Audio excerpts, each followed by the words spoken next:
Hello, how is everyone today? Hi Satari, how are you?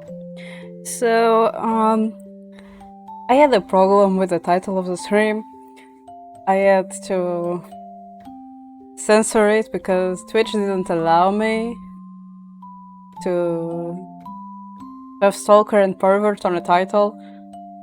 So it puts it Twitch automatically put the title from yesterday, so I had to censor it. Let's hope that it doesn't have any problems, because the only reason why I'm putting that on the title is because of the previous visual novel stream, where the guy that we are on the route right now, we call him a burglar, we call him a stalker, we call him a pervert, and then in the end he was an investigator. So we hit him physically, we throw books at him, and we attack him psychologically by calling him names. So yeah, I'm good. Why are you not sober? Should I be worried? Yeah. So I tried to put a burglar, a stalker, a pervert, an investigator, like written normally, and I literally got a red message saying Twitch might have some problems with your title. And then I was like, okay, but I don't know if they changed it or not. So when I pressed play, it was the game and the title from yesterday. So I was like, okay. Hi Outworld, how are you? But yeah, today we are going to keep trying to get all the 4 different endings on Kurato's route. Also, this is the first time I'm playing the game. This is the first route as well. I have no clues, but I went to check, and the choices we make on the prologue have no effect. While on Syndrome of Phenomenon, some had some effect. Here they have no effect. And also, the little ping that I was hearing was actually an indicator that I made good choices. So I may have eliminated one of the bad endings that I was trying to get. So yeah. Oh no. Please tell me that at least you're resting, please. But yeah, without further ado, let's just switch and go. Oh no. Oh no. I heard something bugging. Oh no, the game closed. Why Steam has been doing this to me lately?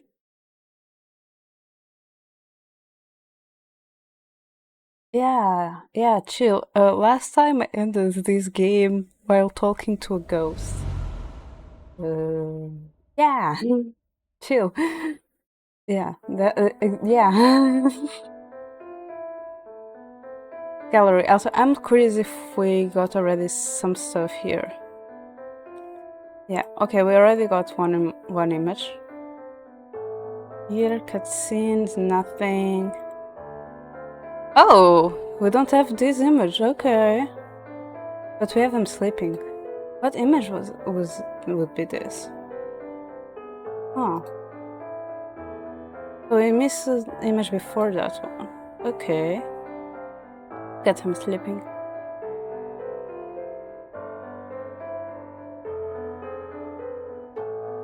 Oh yeah, I forgot, all of this, it's only unlocked when we get all the endings. To load. And I'm probably not going to use this. I did it says, but I'm probably not going to use them. Also, this is the ghost. Doesn't have a bottom. Got chopped off. It's one of our school stories, so yeah. I'll be right back. Also, I like the protagonist, she kicks butt. I leave the classroom and start my quest. I wonder why he separated me from Kurato. Is it because Kurato is looking for him?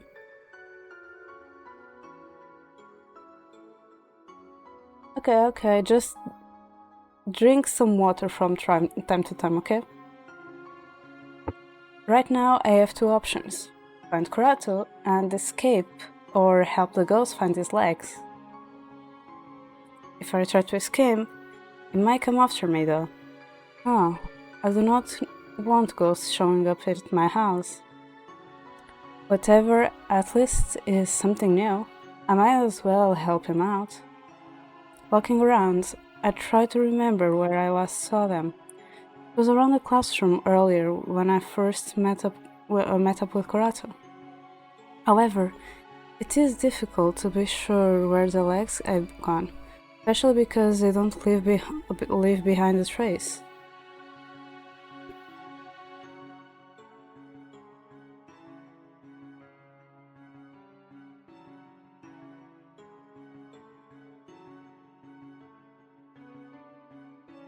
No. Oh, I'm bleeding. Okay. Yep. My lips are bleeding. Hi, Oni. How is Dota going? Thank you for that, pets.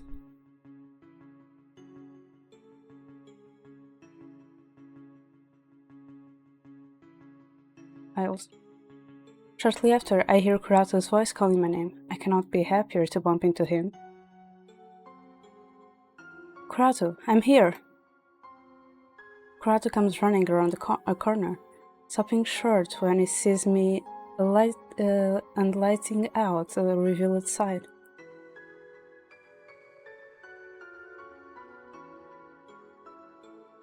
One sec. Sorry, the bleeding is making me weird to speak. It isn't bleeding that much, okay. Once I reach him, he holds my shoulders as his eyes examine my body. Viviana, how did he escape in one piece? Kurato sounds worried as his gaze is pinned on me. It was the school ghost. He asked me to find his legs and... Oh, him. Kurato's expression turns dark and he lets me go. Without a word, he stalks off in the direction I came from. Confused, I go after him. Where are you going? I'm going to exorcise the ghost. What? We have to put him to rest by fulfilling his request. He'll rest after being exorcised. He doesn't seem evil, so why? It's not like he hurt me. Diana. Kurato turns to face me, his expression serious. I thought he was upset with me, but he wraps his arm around my body, holding me tight against his chest. Kurato? I do not understand the meaning behind it. I sense warmth and gentleness in his embrace. Even though we only met a short while ago, this feels nostalgic somehow. You don't know how scared I was of losing you, Diana. I'm so sorry. Is he talking about his job guarding me? But his reaction is really over the top if it's just that. It's not even his fault. I'm the one who decided to come to the school. I gently stroke his back to reassure him. I've been messing around too much. After Kurat pulls me away, I feel slightly flustered. Why didn't we get an image for that? There's something I want to tell you, but it will have to wait. Stay here. I'll be back in a minute. Wait, don't leave me alone. It'll be fine. I just need to set things right.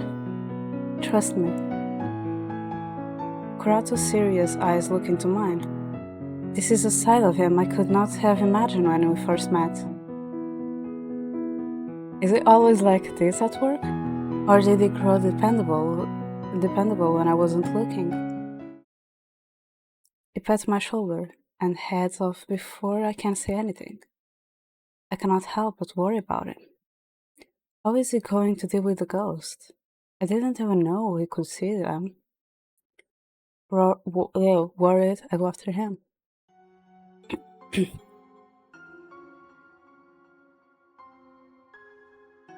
I hear loud noises, like something large and metal striking on the wall.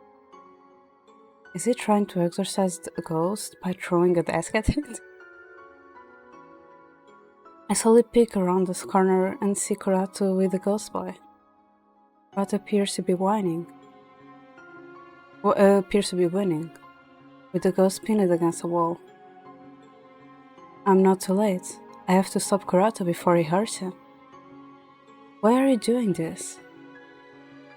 This is for your own good. Your wish will never come true. Why should I believe you?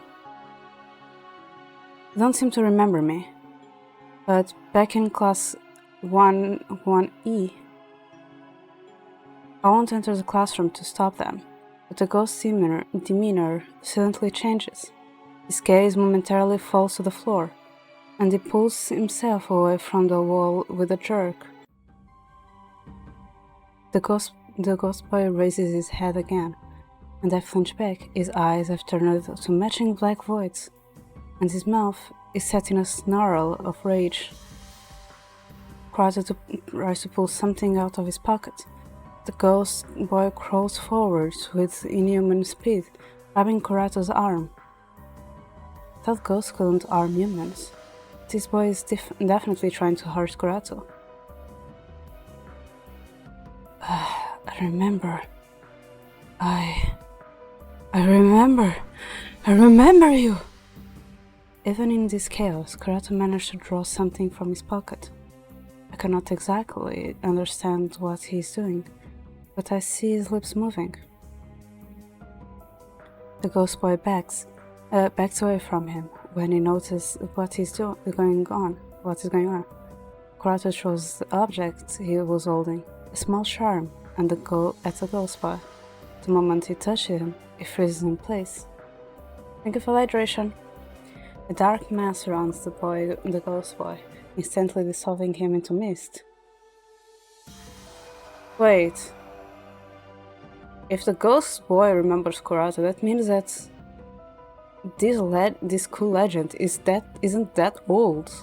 Because Kuratu is only 1 year older than us. Yes, I went to check. Kuratu is 19. We are 18.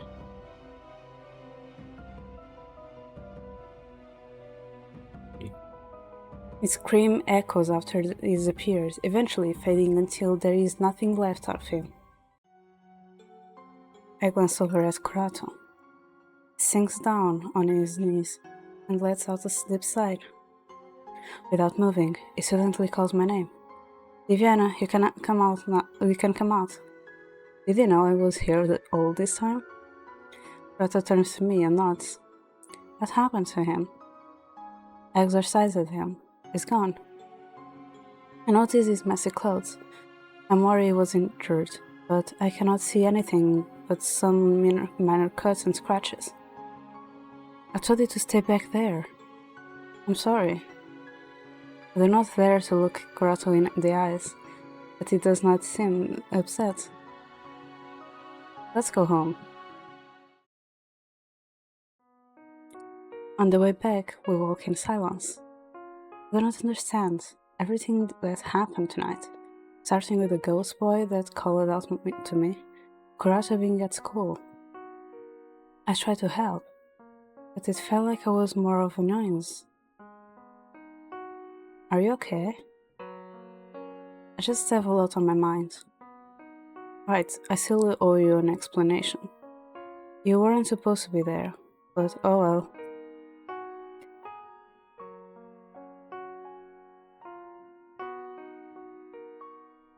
I still can't believe you trusted that ghost. What if he hurt you? Or forced you to do something terrible? Why wouldn't I help him? Honestly, I was just curious. It was the school ghost, you know? The same one we talked about a couple days ago? Ghosts like him can't pass on because they have strong and unfulfilled desires in this world. I've tried to track him down before, but he doesn't appear very often. When I heard he might show up tonight, I took a chance. Was it really impossible to fulfill his wish? His wish could be fulfilled if his legs were reattached to his physical body. But his body was cremated. Besides, there is no way to know he'll really rest after getting back his legs. It was an impossible request to begin with. I can't believe he tricked you into helping him. I didn't know, I thought. If it was an evil ghost, he could have cursed me or haunted me until my death. To be honest, I'm not fond of ghosts, especially the idea of hungering them. The ghost's gone, so you don't need to keep beating yourself up about it. Kurato gently pats my head. I expect him to be upset, but it is the opposite. I troubled him, yet he's trying to comfort me. His kindness makes me feel even more guilty. When the ghost screamed at you, what did he mean by, "I remember you"? Don't read too much into it. I've been after him for a while. Maybe you remember me. How long have you been an exorcist? It's a long story. I have all night. Alright, well, it's not just ghosts. I dislike all supernatural beings. Part of my job's keeping the village safe from creatures like him. I didn't know you could see ghosts. I didn't think you could either. All this time you knew the school ghost story was true. What about other legends from the village? Curious? I don't want to spoil the surprise. We'll figure it out. I'm serious. I'm involved in your mess now. I have a right to know what else might come after me. I think you've got it backwards. You're the one dragging me into your messes. Excuse me? But who saved you from sleeping on the streets, huh? You're more of a damsel in distress than I am. Hey, didn't I look badass back there? At least call me a knight or something. I love these interactions. By the way, thanks for helping me. It's nothing. Just be careful around supernatural beings next time. Don't trust them, no matter how kind they seem. In the end, they're all the same, selfish and deceptive. Humans are no different. I still trust them more. I'm sure there are more of those beings in the village, hiding in the shadows. Someday, I'll take them all out. I know you dislike them, but that's a little extreme, don't you think? I've been able to sense them my entire life. I spent my childhood tormented by creatures just like that ghost. It's only natural how I feel about them. See, but destroying them won't solve the problem. This is my duty. The last words fade into a whisper. Feel like he has something heavy on his shoulders, beyond his animosity toward them. Kurato returns to your usual smile and jumps to another topic. You know that going out at night is dangerous. I should put more security on you next time. Speaking of security, thanks for leaving me unprotected. I don't get why Shane let you sleep out. What the heck was... Yeah, he left me in the care of a creepy gas mask. What a trustworthy guard you are. Huh. You should have told me at least. I know. I'm sorry for leaving without saying anything. Shane isn't that bad though, once you get to know him. In that case, can you switch with Shane? You make him sound more responsible than you are. Kurato smiles apologetically and rubs his head. I'll do better next time. Don't kick me out just yet. Oh god. Lies. Lies and deception.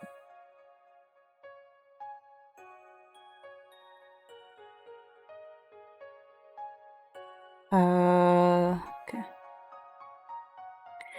I walked to school alone today, since Kurata is busy with work. As usual, Ikuya approaches me cheerfully. Walking behind her, Ryoji greets me with a wave. Hey, I got awesome news. The student council decided to host a masquerade ball. I'm so excited. I glance over to Ryoji, who averts his eyes. As class president, he must have approved, if not suggested, the idea. I did not know he was into such events. Why are you giving me that look? I thought it would be nice to have fun once in a while. It's been ages since we had a school event. I think it could be fun. I thought he wouldn't ever attend parties again after the incident with the gang during freshman year. Okay, what happened? What did we do during freshman year? Did we kick that? Just because they ruined that party doesn't mean other parties can be fun. I think a few of them even left school. But do you think they'll crush this one again? They want to make a movie without a leader. Besides, I think they learned their lesson. We kick the gang's butt. We kick an entire gang. Oh my god. Ryoji winks at me and I smile back. I should get a new dress. The one I wore in first year is actually too big for me. Wait, what? Have you slimmed it down? You still look the same to me. I did. Maybe the difference isn't that big because you see me almost every day. Diviana, we should go shopping sometime. Wait, this is too soon. At least give me some time to decide if I'm going. Don't worry, the event is still a few weeks away. You have plenty of time. Why are you telling me this earlier then? Just to make you excited, hehe. Is there anyone you want to go with? Kurata. She leans towards me with curious eyes. The first person to pop into my mind is Kurata, but I shake the thought away. What am I thinking?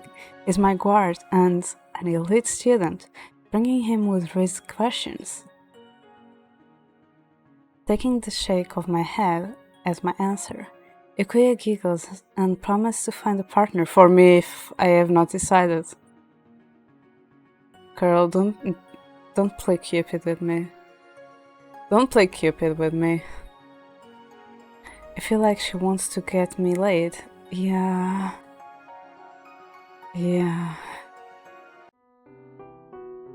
When school ends, Ryoji surprises me by walking home with me again. I'd assumed he would stay late. Don't you have duties to attend to, Mr. President? Dad needs a hand with paperwork. Of activities can wait until later. How have you been doing lately? Not too bad. Why? You seem worried. You've been quiet lately. I can't tell what's going on in your mind. I've just been tired. You don't have that bored look on your face anymore. It makes me wonder what you're up to. I've been checking the news more, though I haven't been able to get a step closer to figure out the culprits. If you have time, call me so we can brainstorm together. Thank you, I will. I smile at him, bumping his shoulder. He has been there for me since we were young. Ryoji never changes. Soon after we part ways, I enter my house. I notice Kurata laying on the couch, reading the newspaper. Hey Kurata, sorry for making you late. Let me first buy some... Again?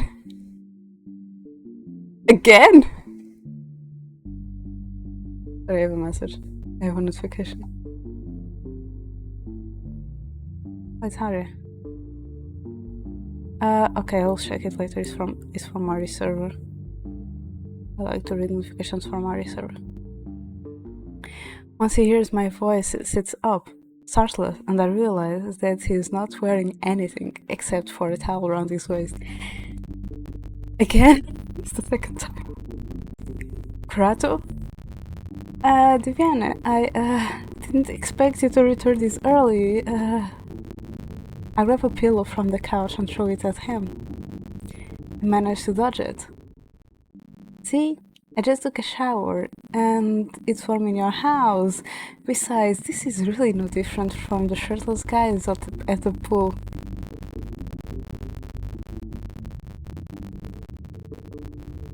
What the heck? I throw another pillow at his face before he can finish this line.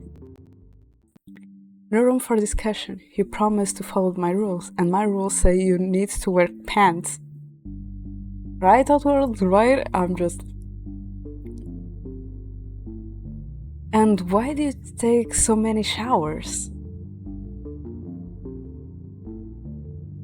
After putting back the pillows I threw, Kurato rubs the back of his neck, averting his eyes as he speaks to me. My clothes were ragged after yesterday's. Do you expect me to walk around like that? Then put something else on. I came here empty-handed. Don't you have other sets of clothing at your old place? They're due for a wash, so... Oh my god. Oh my god. Are you kidding me?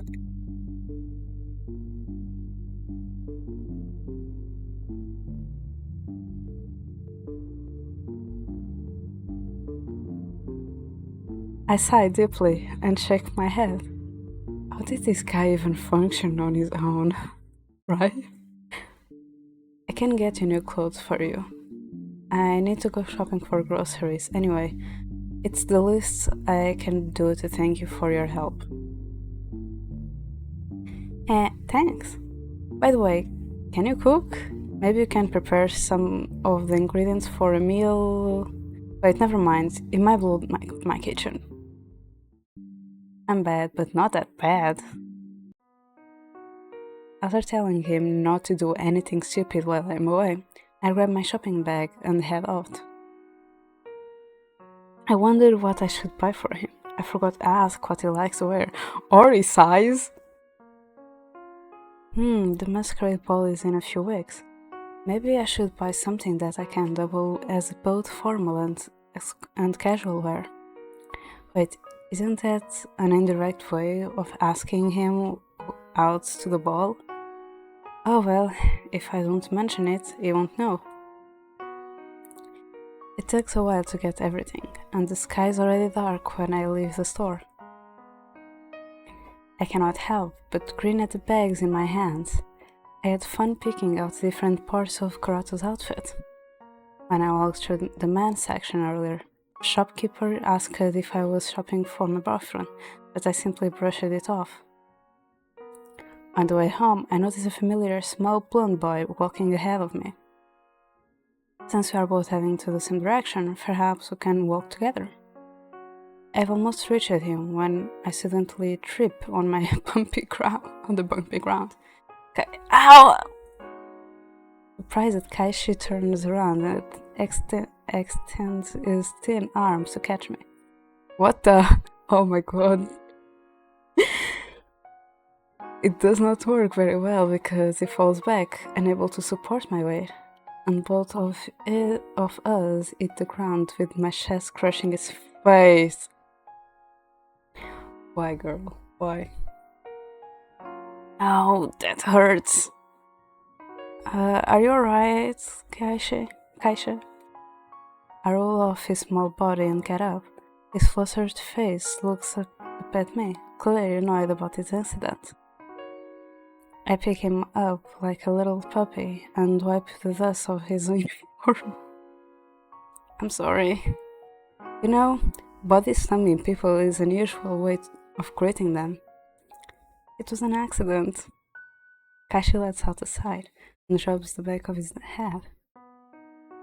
Straightening his tie, he picks up... Ow! My elbow! Ow.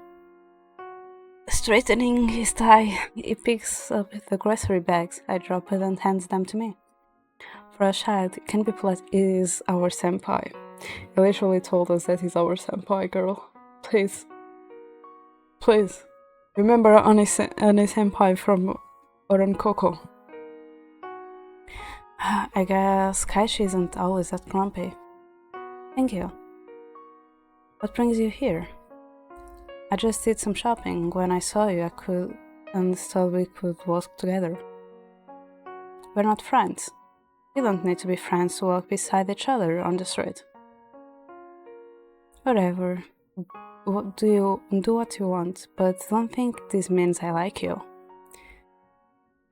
So, who do you consider a friend? No one.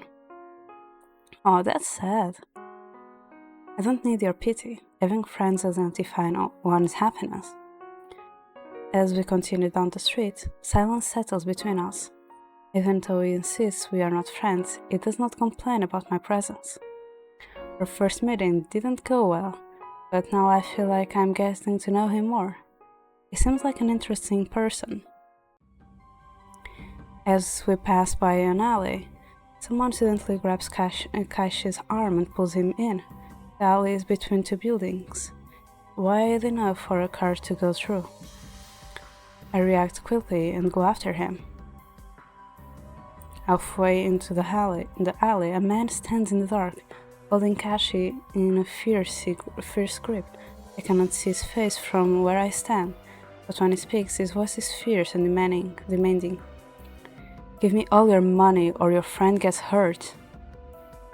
Oh, we're not really friends. Be quiet! Suddenly, the man is bringing a knife to Kashi's neck. Oddly enough, Kashi does not show any sign of fear. He simply turns away with worried eyes, as if this was all nothing more than a mild inconvenience. Drop my bags and show my empty pockets. I had either my wallet in my inner pocket, and I pray he does not notice. I don't have much money. This kid's an elite, yeah? He must be rich. Call his family and tell them I want money, or I'll send him home in pieces. Don't listen to this guy. He probably doesn't even know how to use that knife. Hey, you think I'm joking? Without warning, the man grabs the front of Kaishi's shirt and shoves him against the wall, pinning the boy with a knee on his stomach. Kashi coughs, his shoulders shaking. His small body looks so fragile, like it could break at any moment. Now, do what I say and call this boy's family. I give Kaishi a panic glance. He looks so badly hurt. We don't even know Kaishi's family, I catch someone glancing out of their window, but they quickly close the curtains, perhaps not wanting to get involved. At least call the police?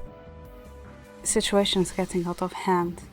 Maybe this is a bad idea, but I don't have a phone with me, but Kashi does. If you want me to make a phone call, I need to get it from him.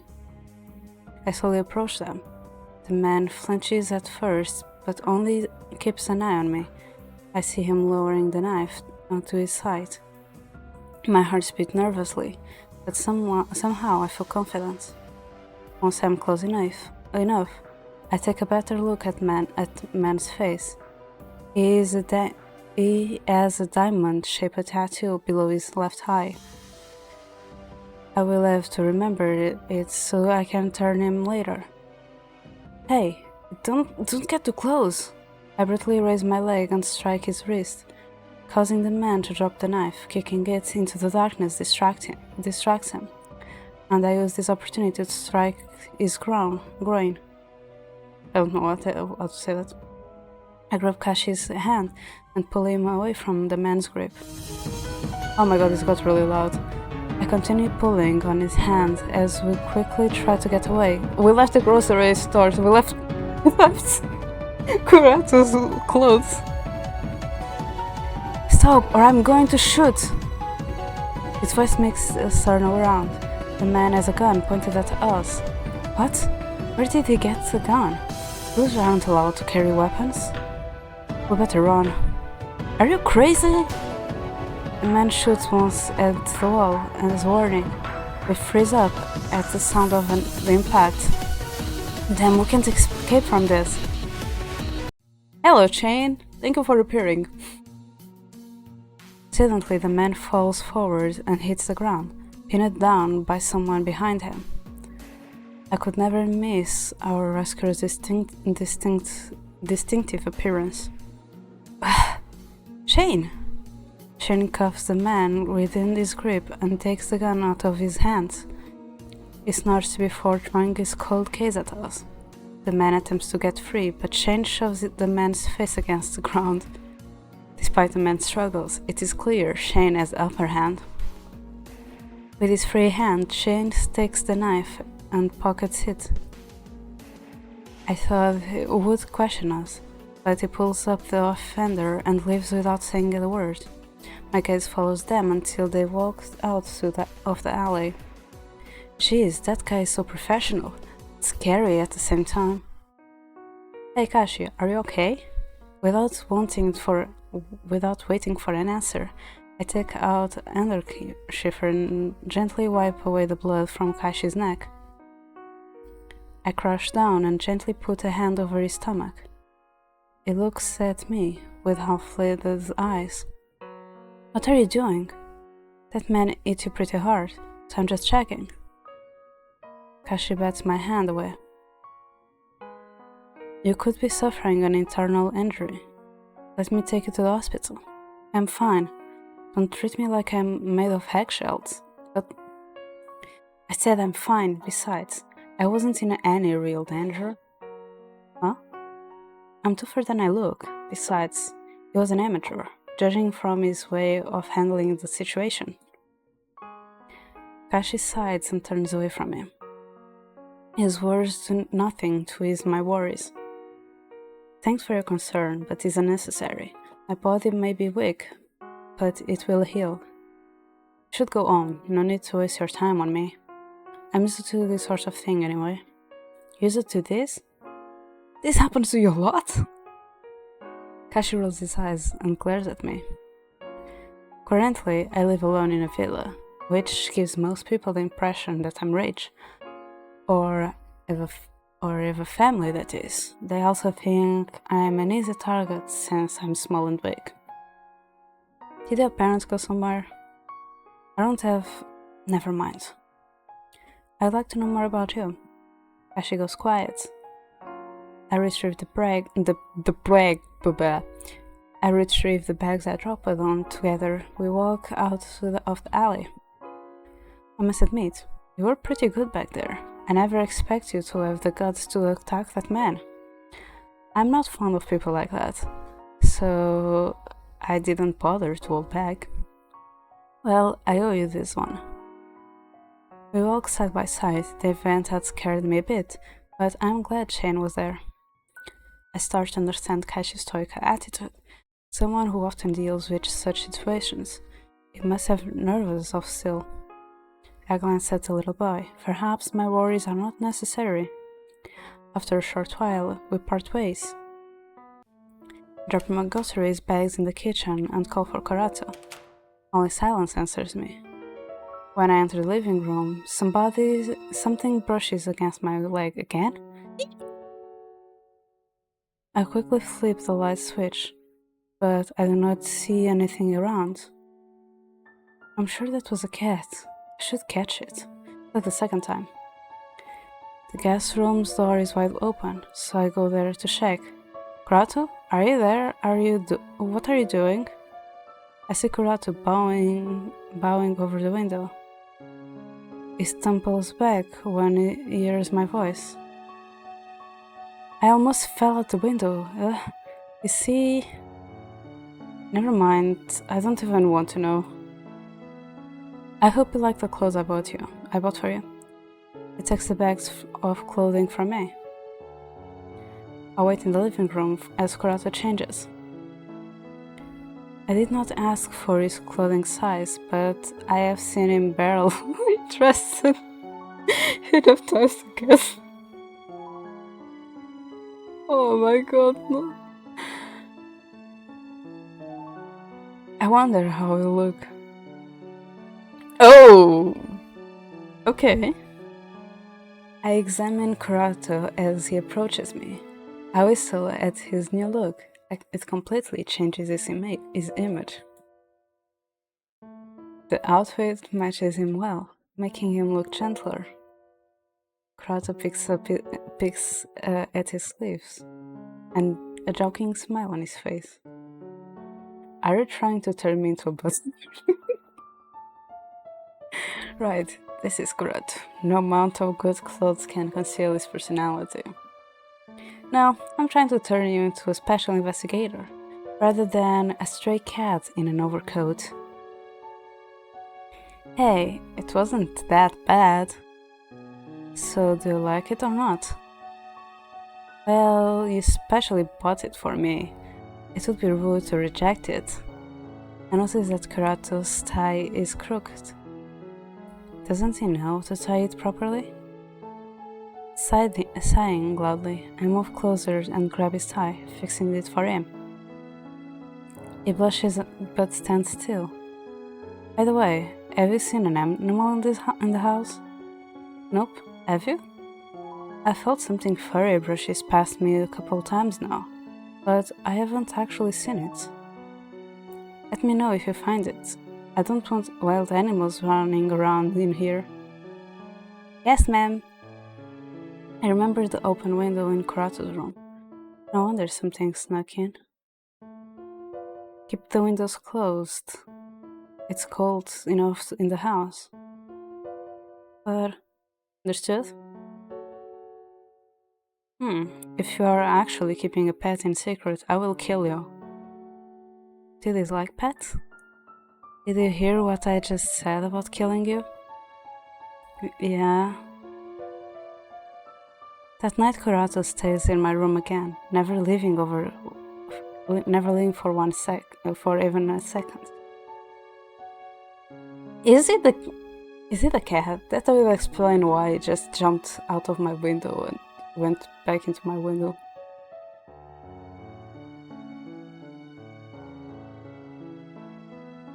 Maybe Kurato is worried that another ghost might come for me. I tell him to go sleep, as it has been a while since a murder occurs. However, he refuses to abandon his duty, as if afraid something might happen soon. Next day. Oh, I need to press key, I forgot. During the lunch break, Lyaji's approached me with a serious face. Can we talk for a moment? What is it, Lyaji? We go to the hallway with fewer people. Okay, Divina, don't freak out, but you might be getting a call from the police within the next few days. Why?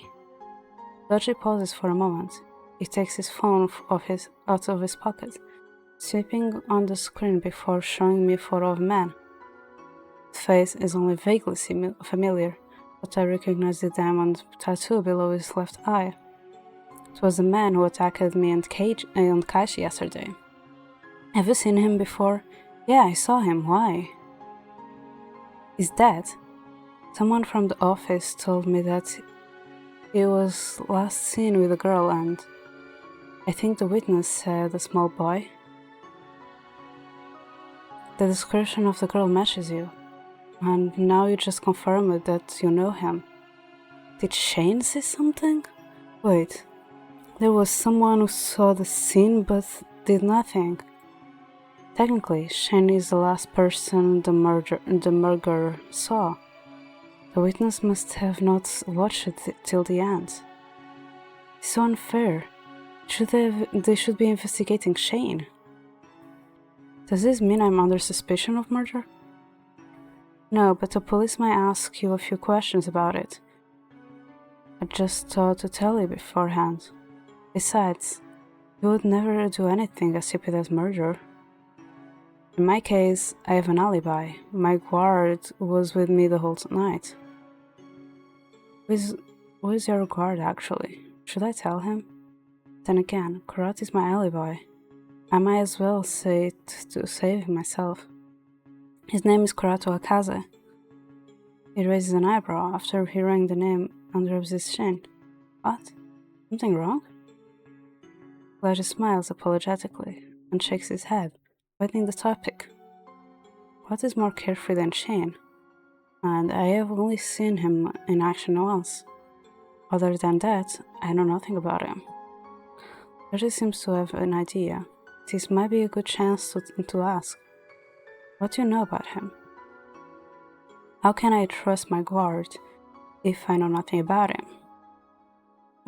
You've got a point. Unfortunately, I don't know anything else about his private life. It seems like I have to figure it out myself. I feel like a stalker. It doesn't help that Kurato won't tell me himself. Things are getting pretty weird. After school, I go to the library. Maybe I can find something in there. Personal information is not available to the public. I have to ask for permission before I can access the database. Luckily, the librarian accepted my excuse. I searched the archives for a while, but to my disappointment, there is nothing useful. Only his age and city information are displayed. I cannot even find his address. He said before that he had a place, but now I wonder if he is actually homeless. As for family, he was adopted into the Akaze family, and he's an only child. Since he is adopted, it makes sense that his prior life is difficult to find in the archives. While browsing through newspaper archives, one article catches my attention. It is dated back to the 18th century. 18th?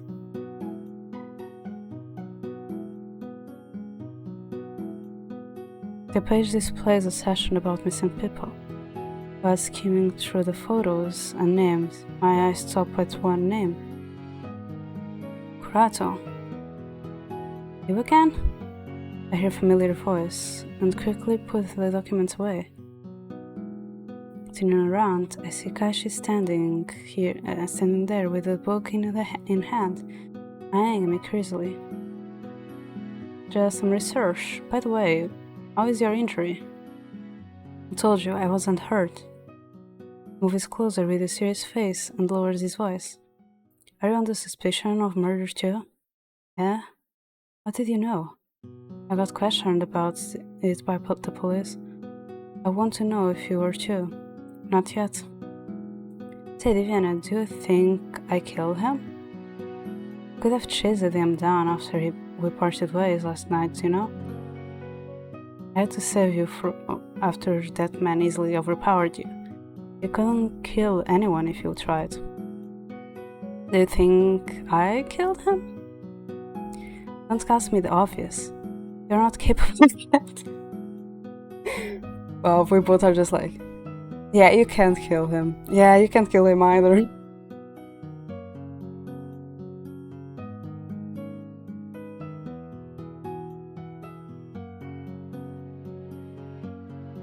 I guess Kashi trusts me. After Kashi leaves, I return to the article about missing people. Kurato on Miyodo, age 8, missing as of July 8, 1742, presumed dead. What? The article includes photos of most of the missing people. The photo of this Kurato on Myodo is so scratched up that I cannot make out of his appearance. The next article I find is about a Kurato that I know. It is a complaint describing the controversy surrounding his adoption. It seems some people wanted him sent to another city entirely. Nobody knew his identity, so the villagers were cautious. In the end, someone was willing to take him in. Anonymous villagers. This little kid. We don't know who he is, or where he came from. Suspicious as hell. I don't like that brat. I can't believe the Kaze couple took him in. How can people even complain about adoptions? Guess people will complain about anything. It's just a matter of finding someone who will listen. Browsing through the newspaper articles, I found a report about an incident from a few years ago. During the training camp in the forest, Kurata went missing with his partner. He returned alone after several months. Kurata claimed he did not know what happened to his partner, and the case went cold shortly after. The deeper I dig, the more questions arise. The background is shrouded in mystery. There are more reports in the archives, but the library is closing soon. It seems I have to head home. I'm back. When I enter the living room, a strange smell eats me. The smell gets stronger as I step into the living room. Then I realize what is going on and rush to the kitchen. Don't tell me you are burned. Kurata turns around and greets me with an innocent smile. Welcome home, dear. Oh my god. So, that went quick. I'm not your dear. Well, dear, while you were away, I prepared dinner. Wow, you didn't blow up my kitchen. Of course I didn't. I didn't even set anything on fire. Also, how did you get your clothes back?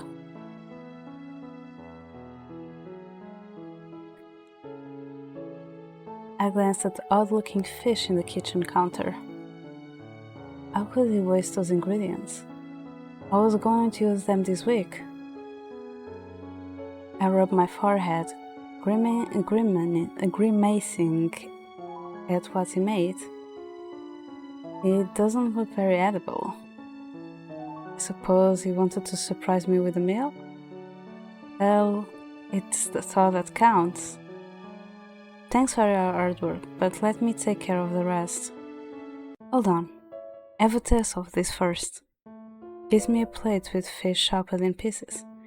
Looks really suspicious. I wonder if I can eat this or not. Enjoy your gummy bears and drink a jug of water, please. Chug some water. All I know is that it is prepared wrong. I ask what he added to the fish, but he refuses to tell me unless I try it. He put so much effort into it, I may as well take a bite. Such a strange texture. To admit, it tastes good. Hehe, I knew you'd like it. Well, the secret ingredients. I cover his mouth before he spoils it. Think I'm better off not knowing. I'll forgive you, but only because you didn't make a mess of my kitchen. Yep, now you can't say I'm useless anymore. You're useful enough as my guard. Not to mention you're my guest. I don't know why you're doing this, but I'll take more than that to win me over. Besides, you look out of place here, especially with that outfit. At least wear an apron when cooking. He smiles apologetically, but I have to admit, it does look cute. I take over the cooking while Kurata stands by, watching. He leans against the kitchen counter and snacks on the ropes he made. It does not take long before I finish the dish, and we move to the living room. I heard from my team that there's been another murder last night. You should be careful on your way home. Do you need me to pick you up? No, it's fine. Alright, should I mention what happened last night? He's an investigator. He can clear me of suspicion. By the way, that guy was a mugger. I ran into him on the way home last night. I think your people suspect me of killing him. What?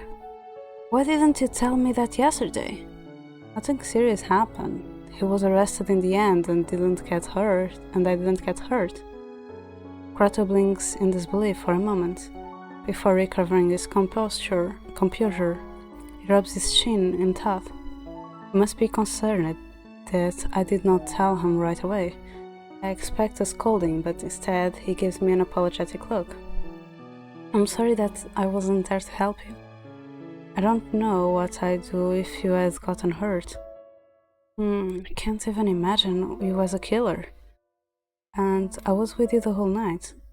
I should talk to my team. Was anyone else around? I was with Kaishi, and Shane was the one who arrested him. At least we can scratch you off from the list. Can't speak for Kaishi though.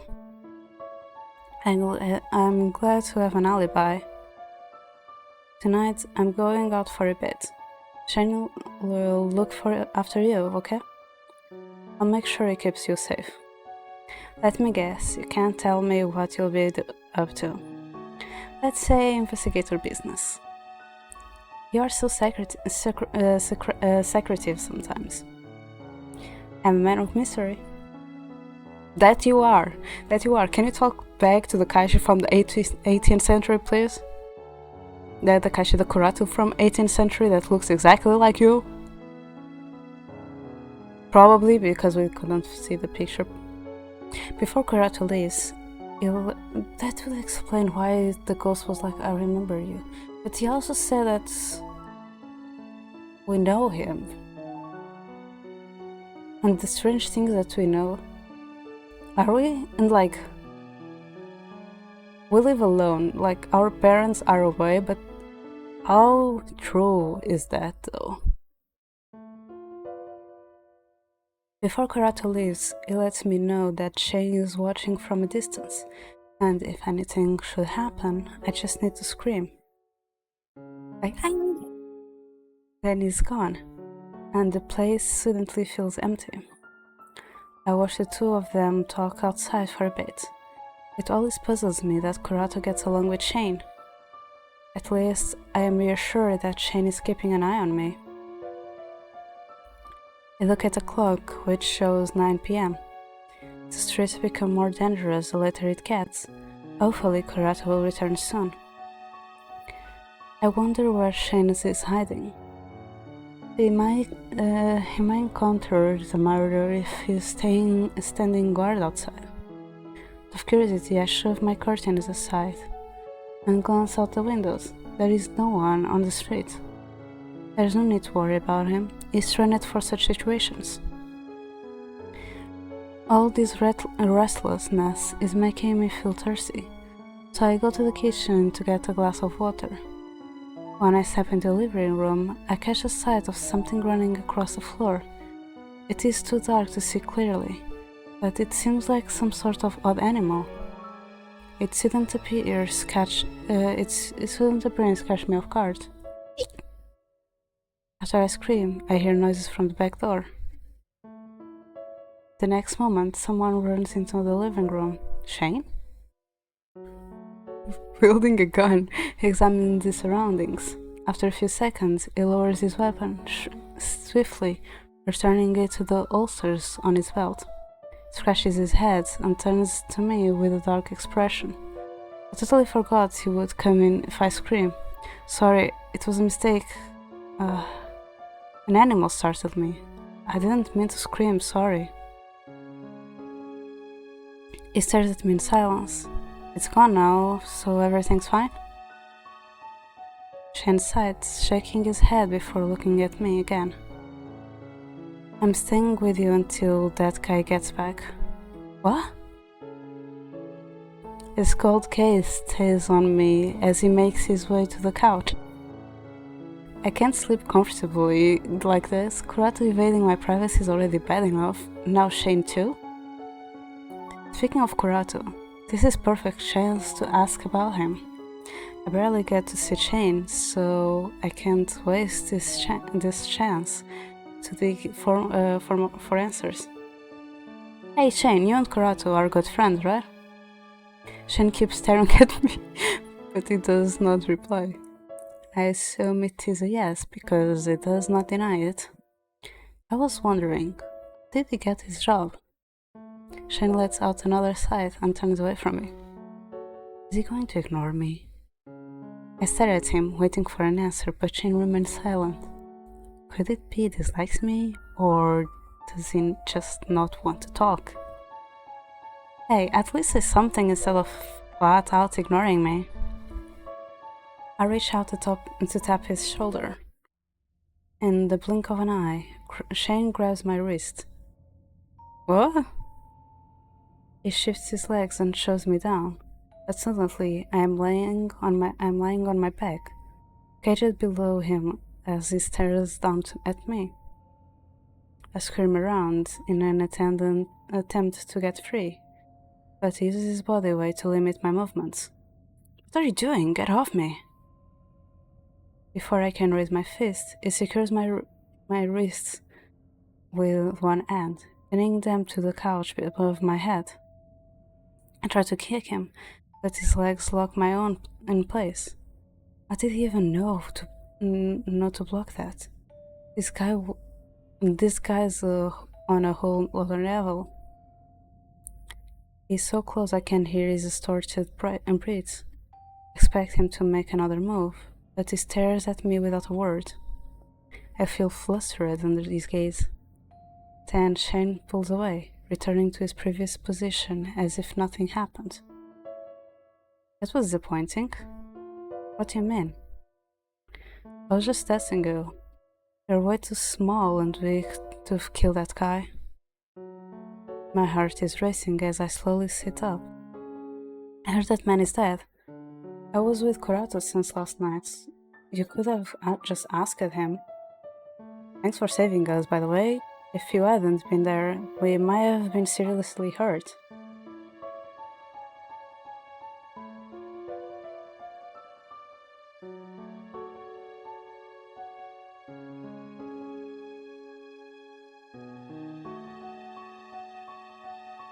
Sorry. I need a nail file.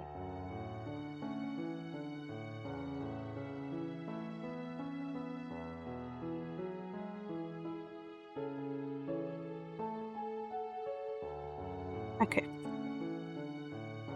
Just doing my job. I'm glad to finally hear a reply, but I still have not gotten the answers I wanted. By the way, what happened last night? You have him in custody. How did he get away from you? Let me see if... Okay, there is a notification here. There is a notification here. Did someone end that stream? No, not yet, okay.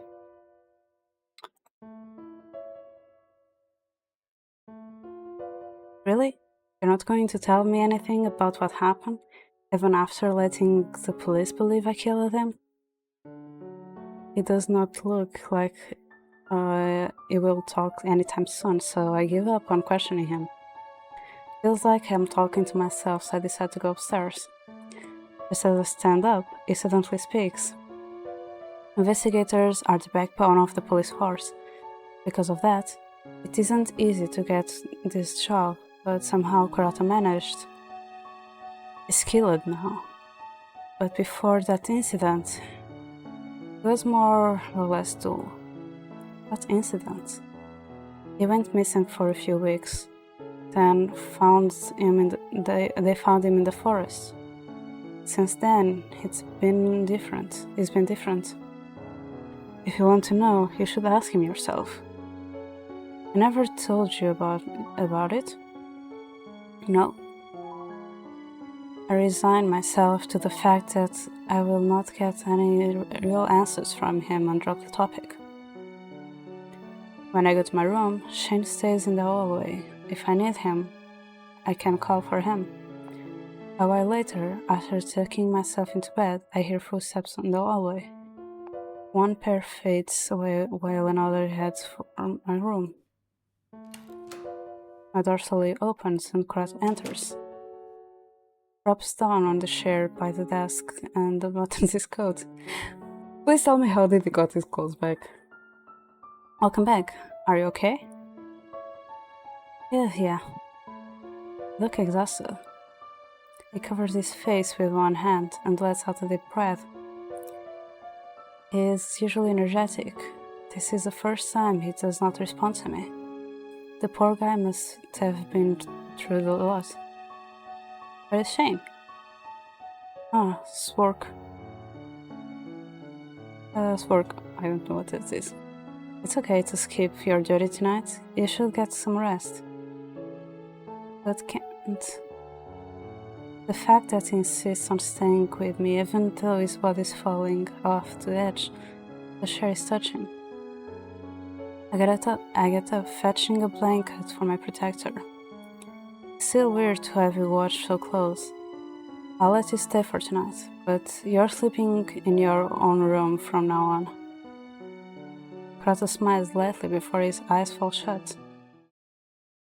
Watching him sleep soundly, I too fall into a deep sleep. Everything is black around me, as if I am in an infinite dark space. Catch something in the distance. Faint light and the silhouette in front of it. All I can do is watch as it looms closer. Kurato? He gazes at me softly, before reaching out his hand. What? I reach out to take it, then flinch when I see that it's stained with blood. I realize that he is speaking, but I cannot hear the words. I slowly step away as everything fades out. It was just a dream. Kurato is in the same position in the morning, still asleep. I decide to let him be and prepare for school. This time, I prepare breakfast with Kurato in mind and leave it on the kitchen table before heading off. Ginger tea and scrambled eggs with veggies. That should replenish his strength. At school, I notice my classmates whispering at their desks. I can vaguely make out the words dead and unknown. They must be talking about the murder that occurred a few days ago. Gaji tells me that one of the officers cleared me suspicion last night. However, someone else is under surveillance. He does not know who, but I feel like it might be Kaishi. Diviana, are you okay? Ryoji said you were involved in an incident. I was involved in a mugging a couple days ago, and the culprit was found dead shortly after.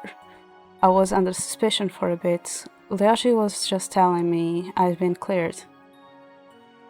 How would the guy get away from Shane anyway? I thought Shane's the murderer, but this is too weird. I head to the school canteen for lunch, with Kurato at home. My food seems to disappear at an astounding rate, and I did not have enough left to prepare lunch after making his breakfast. On my way, I bump into Roya and almost drop my wallet. He gives me an apologetic smile and asks if I am alright. I need to be worried around him. Ah, Miss Diviana. Huh? Hi, Roya. Why are we talking to him like we know him for a while? Like, we're just talking, like, oh yeah, hi. Like, somehow, no one knows anything about the elite class. We were one of the people that we didn't know about anything, but out of nowhere, we know at least 4 people from the elite class. Kurato, Shane, Aishi, and Roya. Like, besides Ikuya's brother. So, like, somehow we just got involved on it.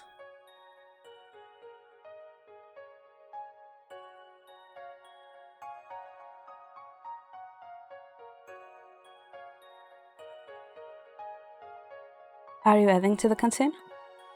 Yeah, I forgot to bring my lunch today. In that case, take this. Someone prepared a lunchbox for me, but I don't need it. Ray pushes a decorated box into my hands. Judging from the kitty design, it looks like a confession gift. Someone must like him a lot to go all the way to make this. This food was made specially for you. I can't accept it. Just take it. I don't really feel like having it. I'd rather eat something else.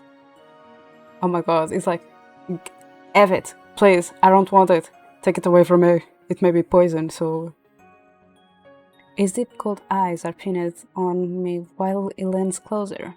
Despite the mischievous grin on his face, its tone sounds feigned from teasing. I reflexively stepped back. Also, besides, how did Kaishi know that he was an upper class?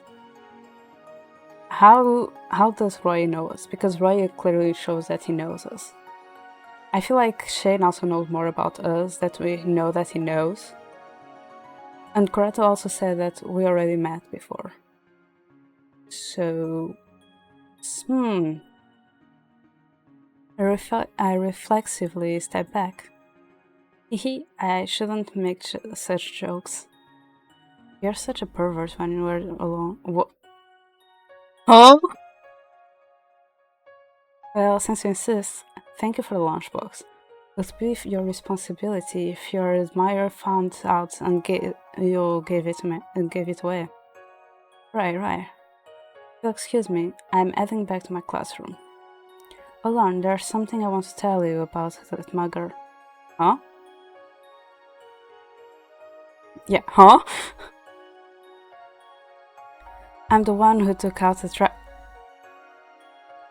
Huh?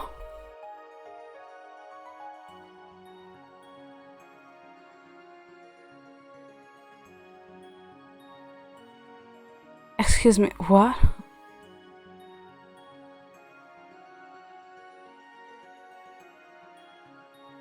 Are you a yandere? Are you a yandere? Oh no. Oh no. Oh no. Oh no. You mean you murdered that man? Do you still call it murder if he had a questionable history?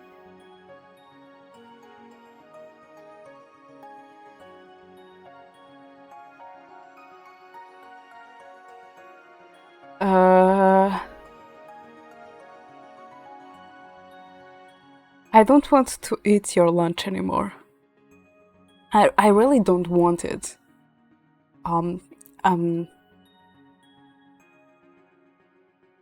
That is not for you to decide. Besides, Shane had already arrested him. Is that brought me and Kaishi under suspicion? Really, Roya, you shouldn't have done that.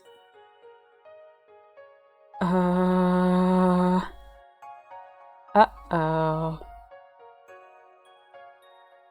Don't worry. I'll be a good boy and turn myself in.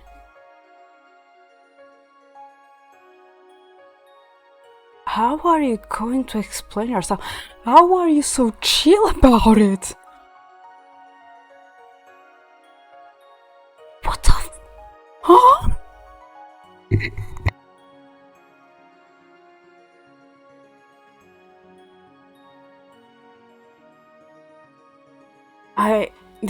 Oh my god, this game.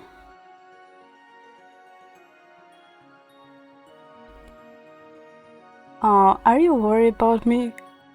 I'm concerned about my life here.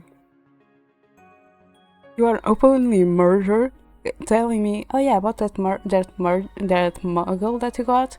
Yeah, I was the one who killed him, by the way. Dude. Careful, Diviana, or I'll start thinking you like me. Yeah, Karate, can you appear, please? Can you save me, Shane? Someone? I actually came here for other business, but it's always a pleasure to see you. How do you know us?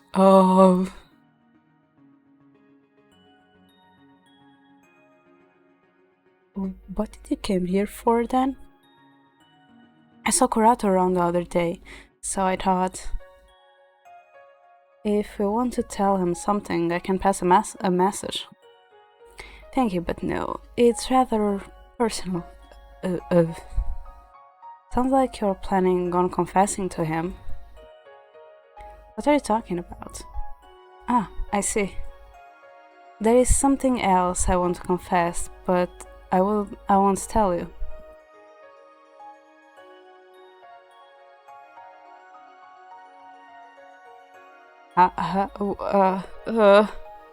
Uh, uh, uh, I don't like this. He looks at me and walks off before I can respond. Not that I have anything else to say to him. Can we go back to Liege and be like, Liege, yeah, about that murder, about that guy that tried to rob us and appeared murder. Yeah, Roy just told me that he was the one who killed him. Yeah, can you do something about it? His words leave me confused. He seems like a simple person on the surface, but I wonder if he hides something deeper. Yeah, like, I know what he's hiding. He's hiding the fact that he's a stalker yandere.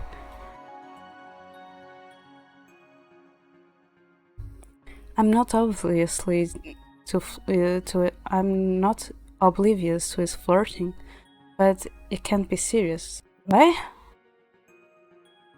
I remove the pink ribbon around the lunchbox, and I open the lid. Inside are various side dishes with rice. There is even a heart-shaped dessert.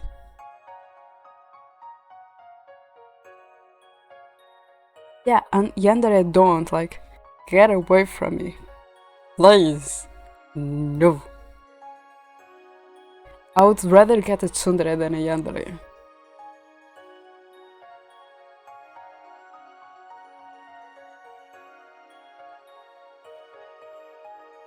Oh, okay.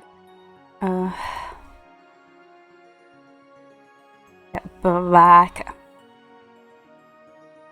I have not seen Roy in school until recently. This person must be familiar with him to time these gifts, right? I feel bad for taking it, but it might be even worse if she found it in the trash bin. I head to the library after class. I need to borrow a few books for my history assignment. Mr. Blanchett has been going easy on me, but I do not want to fall behind. After finishing my homework, I reach home to find Kurato getting ready to leave. Is using the clothes we bought him. Are you feeling better? Yeah, I slept the whole day. All day? Did you miss your shift? It's fine. I got someone from another department to cover for me. Besides, I have an appointment tonight. Shen will be here soon to look after you. Can I do anything? Don't worry about that. You'll probably have homework to do. I finished it while I was at the library. You're so stubborn. Kurato scratched the back of his head, fell forwards in thought. I thought it was more comfortable with sharing things, but it still keeps a lot from me. I cross my arms and pout. Yesterday I stopped by the office to submit my testimony and cleared up that you were with me the night of the murder. Then I had to talk to my supervisor and check it in with a witness and file some reports, and it just kept dragging on. I hope this relieves your worries a bit. Also, can we tell Kurato that Roya just confesses that he killed that guy? Since it's on the topic. Thank you. I know you're only supposed to protect me from suspicious people, so I really appreciate you going out of your way like this. You're so extra, Kurato. Oh? Oh?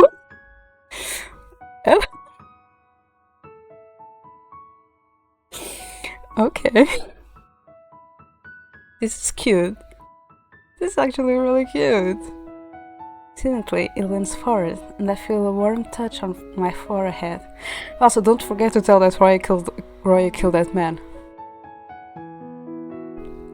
It takes me a moment to process what just happened. I'm too confused to form proper sentences. What was that? Did he just... Does he... My bad. You just looked so cute.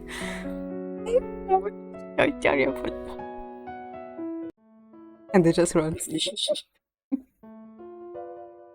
just runs. He's like, here, have a kiss. Phew. And bye bye. Sorry. This is so much better than Oreo. Ugh. He pulls back and smiles before leaving the house. Wait, no, of course not. And now he's getting away. Did he really think that would stop me from coming after him? If he's hiding something from me, I want to know. Peek out the window and see no sign of Shane. Good, it seems he isn't here yet. Better catch up to Kurato before I lose track of him. Kurato has not gone very far. He strides through the street, greeting people on the way. Moving around, this makes me feel like a stalker, though. Pretty normal. Maybe he isn't.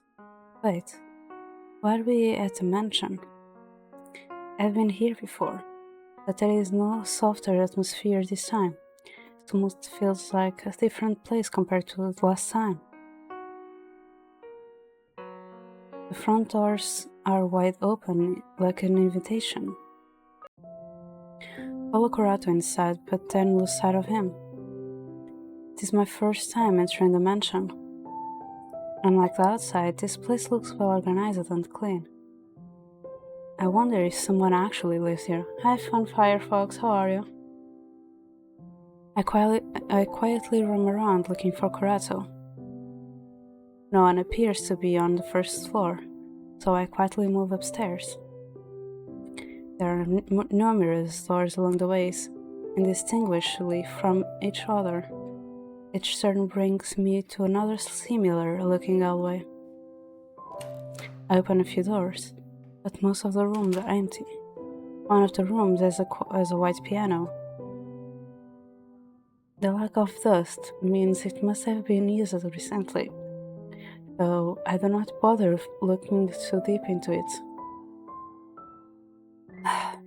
This feels like searching for a needle in a stack. Maybe I should give up. I realize I walked in a circle when I end up at the stairs again. Suddenly, I feel a tap on my shoulder and quickly turn around.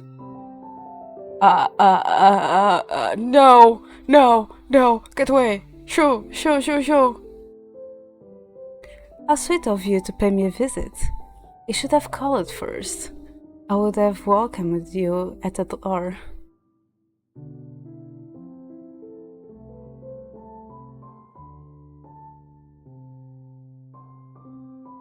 Yeah, I remember you. Thank you for following, everyone.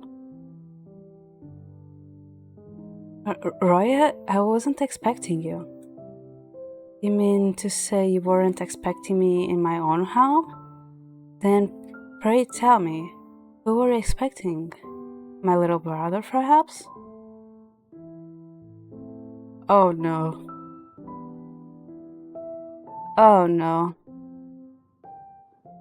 Didn't know you had a little brother. He's a little shy, but I can call him if you wish. Not necessary. I thought that Kurato. His eye shifts, and it tilts his head. Something distracts his attention. Oh, Kurato is here. Perfect. Do you want me to pass a message to him?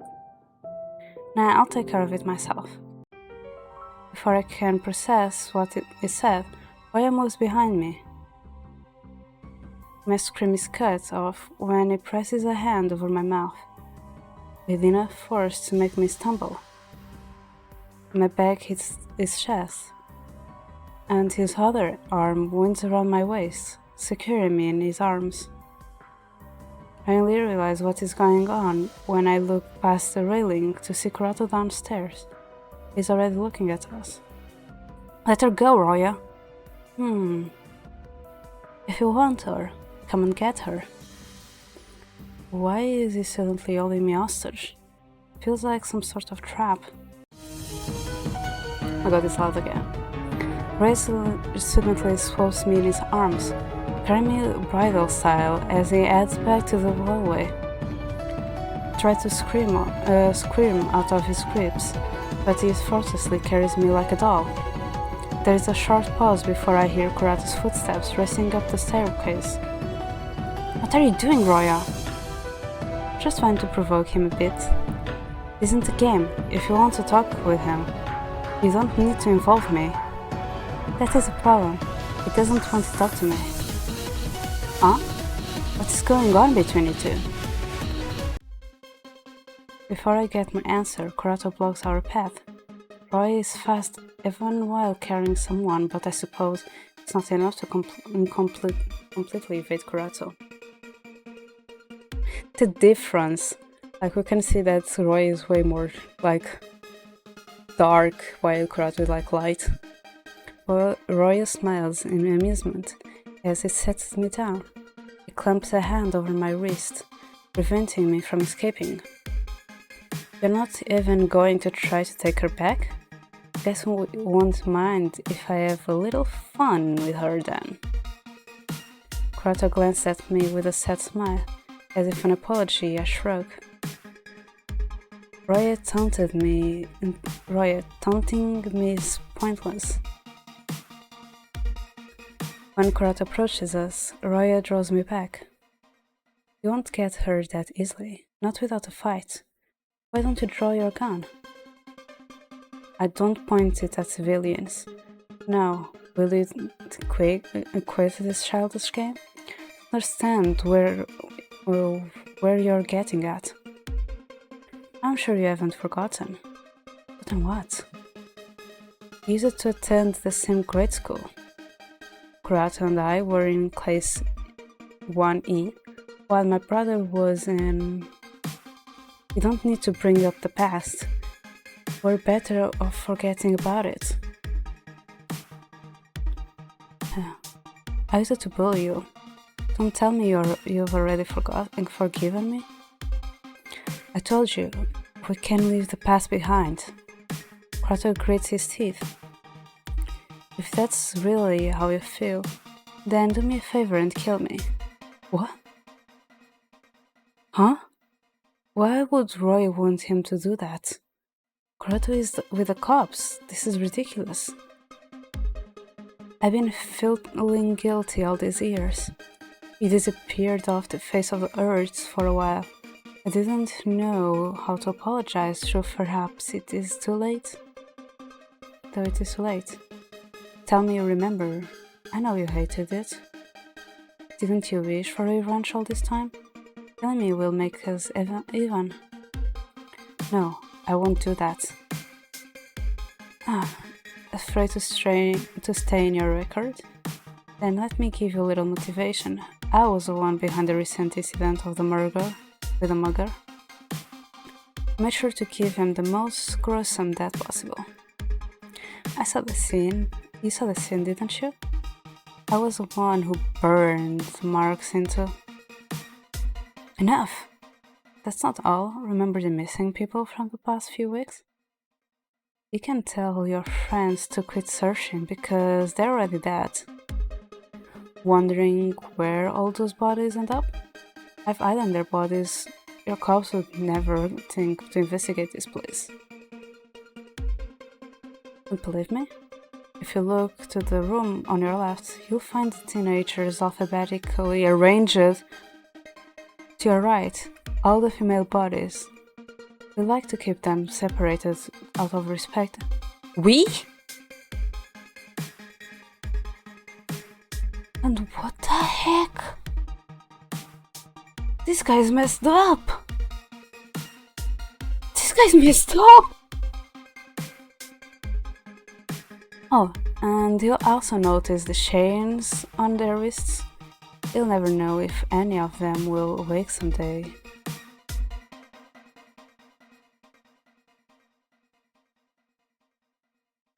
His words send a chill up my spine.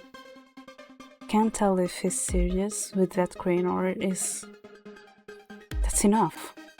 If you're confessing to these crimes, then I need to arrest you for what you've done. Not going to kill me? That isn't my call. Now let Viviana go. You're no fun. Roya snorts but loosens his grip around my wrist. I think he has finally come to his senses, but Kurato's eyes widen suddenly. Something flashes in the corner of my eye. Roya's other hand shifts to his pocket, but I realize what it is going on. Kurato dashes towards me and seizes my hand. Roya does not resist as Kurato pulls me away from him, allowing me to slip from his grasp completely. I turn my head and catch a glimpse of a small blade. With a victorious expression, Roya is already running through with his dagger aimed for Kurato. Within the same split second, I extend my other arm out, feeling a sharp sting as I am pulled behind Kurato. Roya tries again, leaping forward with the dagger. But this time Kurato blocks the attack with a gun he pulls from inside his coat. The exchange of few blows, each struggling to keep up with the other. I step back, putting a hand over the cut on my arm. I feel something wet against my fingers, and Roya glances in my direction. He bites his lip when he sees my cut, but does not pay further attention to me as Kurato leans towards him. Kurato tries to grab the dagger from his opponent, but loses focus when Roya kicks at his wrists. So I need to be right back. Let me just save. I haven't saved in a while. And I'll be right back.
Hi Huffy, you bear you, and the game just closed.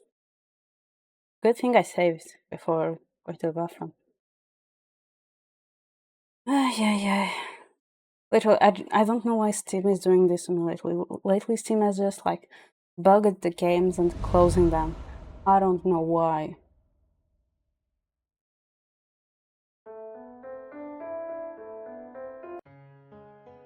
The fight halts when Kurato drops his gun, and it clatters across the floor.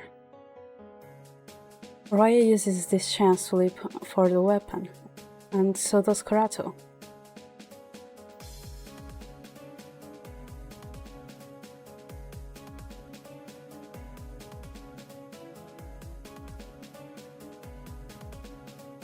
Wow, we got almost into a choice, huh?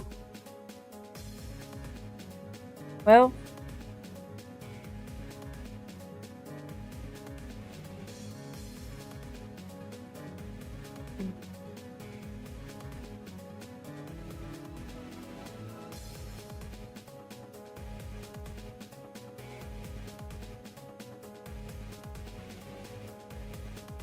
let's distract Roya. It's not the dictionary.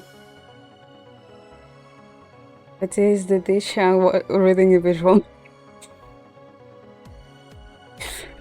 Distract Roya. The two almost clash, so I scream at Roya to distract him. Kurato takes this opening and grabs a gun. The moment he scrambles to his feet, Roya spins to the ground and kicks up at Kurato's arm, causing the gun to fly out his hand. You want it? Get through me first. Seriously, what's wrong with you? Yeah, right! I'm with Kurato. What is wrong with you, Roya? Who the f hurted you so bad that you are a yandere masochist sadist? I don't even know. He lashes at Roya, trying to pin him down. The two struggle with each other, throwing punches and kicks, but no one seems to be overpowering the other. It surprises me that Roya can spar with Kurato. He does not seem the type for combat. This might be the chance to grab a gun, but the men are too close to it. It would be like jumping into the flames. Kurato grabs the front of Roya's collar and shoves him back against the wall. Roya grunts but does not resist. There is something different in his eyes now. They look almost sad or hopeless. Yeah, because it's just like, yes, kill me, please. Don't jail me, kill me. Kurato hesitates, glancing down at the gun. You just have to do this, and it won't bother you anymore. Why won't you accept my request? Why do you want to be killed so badly? What is the past between you? What the... So, if I forgive you, I should grant your request and kill you? But if I don't, I should kill you to get revenge? Seems like you get what you want either way. Why are you so fixated on death? If you want to pay for your sins, just turn yourself in. Don't want my death to be meaningless. Quit being so selfish. What is your deal? Just because you've pledged yourself to justice, I need to threaten your life before you pull the trigger? It's not that simple. Could it be you don't want your beloved Viviana to see you kill someone? I see. So she's what's holding you back. Oh, egg. Oh, hell. Oh, schmdix. Warrior sweeps Kurato's legs out from under him with a kick, using the opening to grab the gun. Immediately, he points it at me. What now, Kurato? What will you do? If I had known he would involve me again, I would have run away during the scuffle, but I am too worried about Kurato to leave him.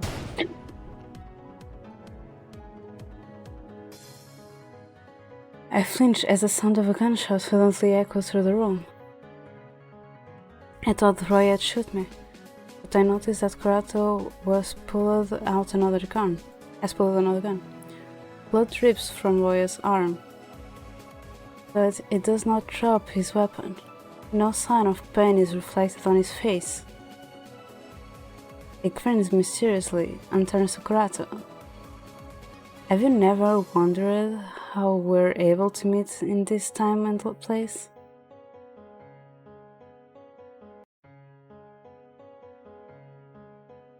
You must have your own reasons, but you see, I'm no longer human. That explains why you are so pallid. And by time and place, that means that the Kurato that went missing in the 18th century is Descorato. Okay, so he's not 19. But also, we don't seem like a normal human as well. There is a lot of going on with us. Your boy aims again at him. I cover my eyes, afraid of what is going on or going to happen. A loud bang is followed by another and another. Chains of shots are launched until the barrel is empty.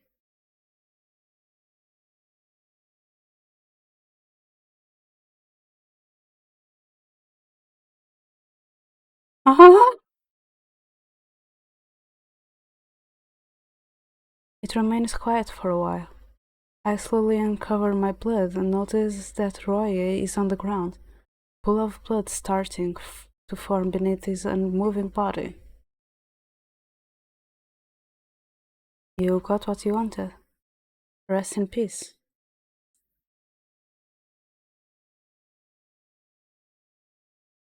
Curato wipes away blood from from a wound on his cheek. He is so stiff that I can feel the unease lingering around him. When he turns to me, the expression is the saddest I have seen. Let me take you on. I can deal with this later. It's raining when we leave the mansion. Questions piles up in my mind, but one stands out to me the most. Is Roya dead? Proto nods quietly. I see a few scratches on his face, injuries from the fight with Roya. Hell, my chest feels tight. What was the connection between the two of them? Roya did say they went to grade school together. And what was with Roya? Why did he want to die so badly? I don't understand any of it. The cut on my arm stings as we walk through the rain. Uh-oh, that is the dream we were having, like, this is our little secret. Kratos suddenly takes my hand. He turns me around to face him, and I feel him touching my chest. That sad look doesn't suit you. But you, Roya, Proto pauses, showing a cold grimace. If he's trying to cheer me up, he's terrible at it. I'm sorry for dragging you into this. When I get home, let me treat you your want. No, it wasn't. It was my fault for following you. I got in the way, and Roy uses me to provoke you. Kratos smiles gently and shakes his head. I know that this is merely an act. He did not want to kill Roya, but because of me, he did. He must feel awful. By the way, why did he follow me? I knew you were up to something. I was curious. Curiosity killed the cat. He threw my hair using his fingers, upon noticing the guilt on my face. Well, Roya was anything but a friend. He just wanted he just attended the same school. Hi Wade, how are you? Thank you for the stretch and hydration.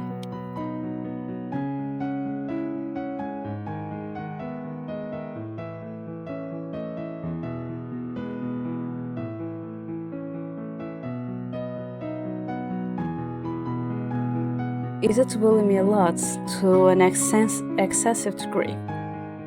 Maybe I should tell him more about my past later. I don't want you to think badly of me based on what you saw. It is just hard to explain, and you might not even care. You told me we've met before. I may not remember, but that doesn't mean I want to remain ignorant. Well, I hope you'll believe my ridiculous stories. Let's go on. It's late.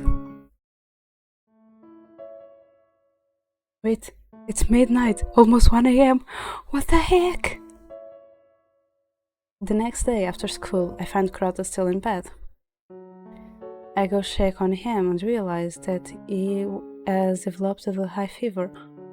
His forehead is hot to the touch, and he is sweating under the sheets. Besides that, his body is covered in bruises.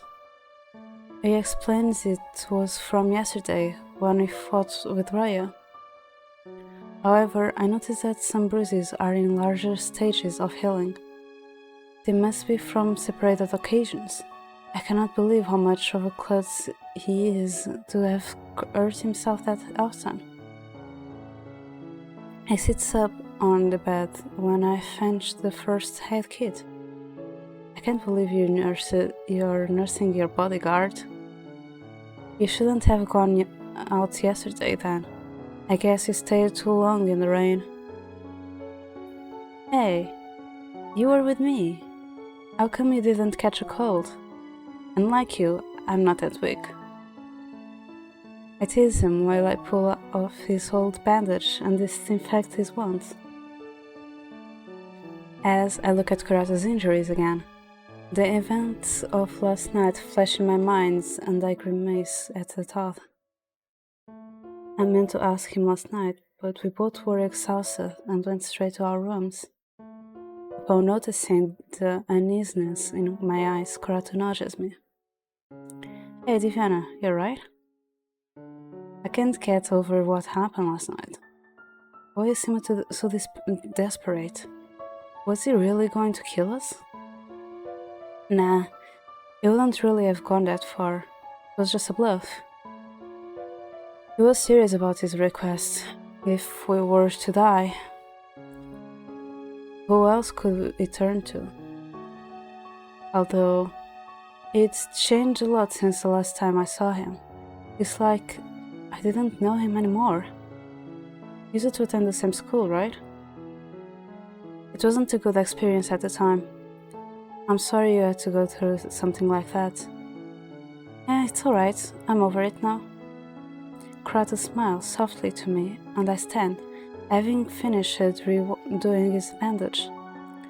I'll get you some water. Hi, Oni! How is your art doing? I saw you were doing some art. Oh, you already finished? How was your stream, Oni? And thank you for that, pet. Kurata acts overly familiar with me, yet I barely know anything about him. There must be something missing from my memory, but I don't think I suffer amnesia. While I'm in the kitchen, I am startled by the sound of the front door opening. Is it Shane? Oh no. My heart skips a beat when a familiar voice calls my name.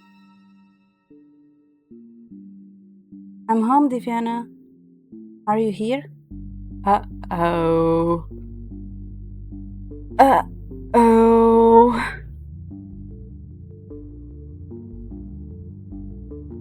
I freeze as I recall that Kurata is upstairs. I really do not want to try and explain his presence to my mother. Uh-oh.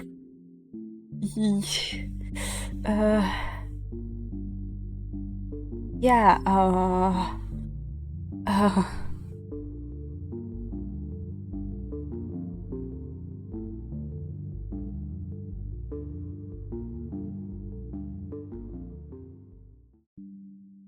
Yet, go upstairs to hide him sounds like really obvious that there is something up.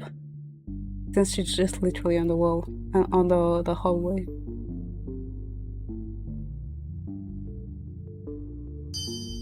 Mom, what brings you? Oh no, I heard the thing. That means that we did the right choice. I discreetly sneak out of the kitchen and manage to avoid her attention as I head upstairs. I peek into the room, but Kurata is gone from his bed. Did he already assume he'd have to hide? When my mother calls me again, I go back to the living room to greet her. Mom, what brings you here so suddenly? feels so good to see your face again, Divyana. Your father needed some documents. We would have gotten them himself, but he suddenly got called in for a job and had to attend a meeting. I just come to get these things. Anyway, how are you doing? Everything's fine. Remember to take breaks. Don't overwork yourself, even if it's for school. If only she knew about my naps in class. I flash an innocent smile before nodding. Now, I should get those documents. Wait, Mom, I'll get them for you. Which ones do you need? Oh, you're so sweet. The documents are right on the top of the first drawer. It is on a black-colored map. You'll see it right away. I rush upstairs and find the documents in no time. Here you go. My mother wraps her arms around me and strokes my head. It has been a while since I felt this comfort. I heard about the recent disappearance and murders in the village. I was concerned about you. Maybe I should ask Lyoji's father to look after you. There is an investigator taking care of the neighborhood. I'm doing fine. I'm not cute. And hi, Oni. How was your stream? Perhaps I can ask the Akaze family to keep an eye on you? They are known to be good guards.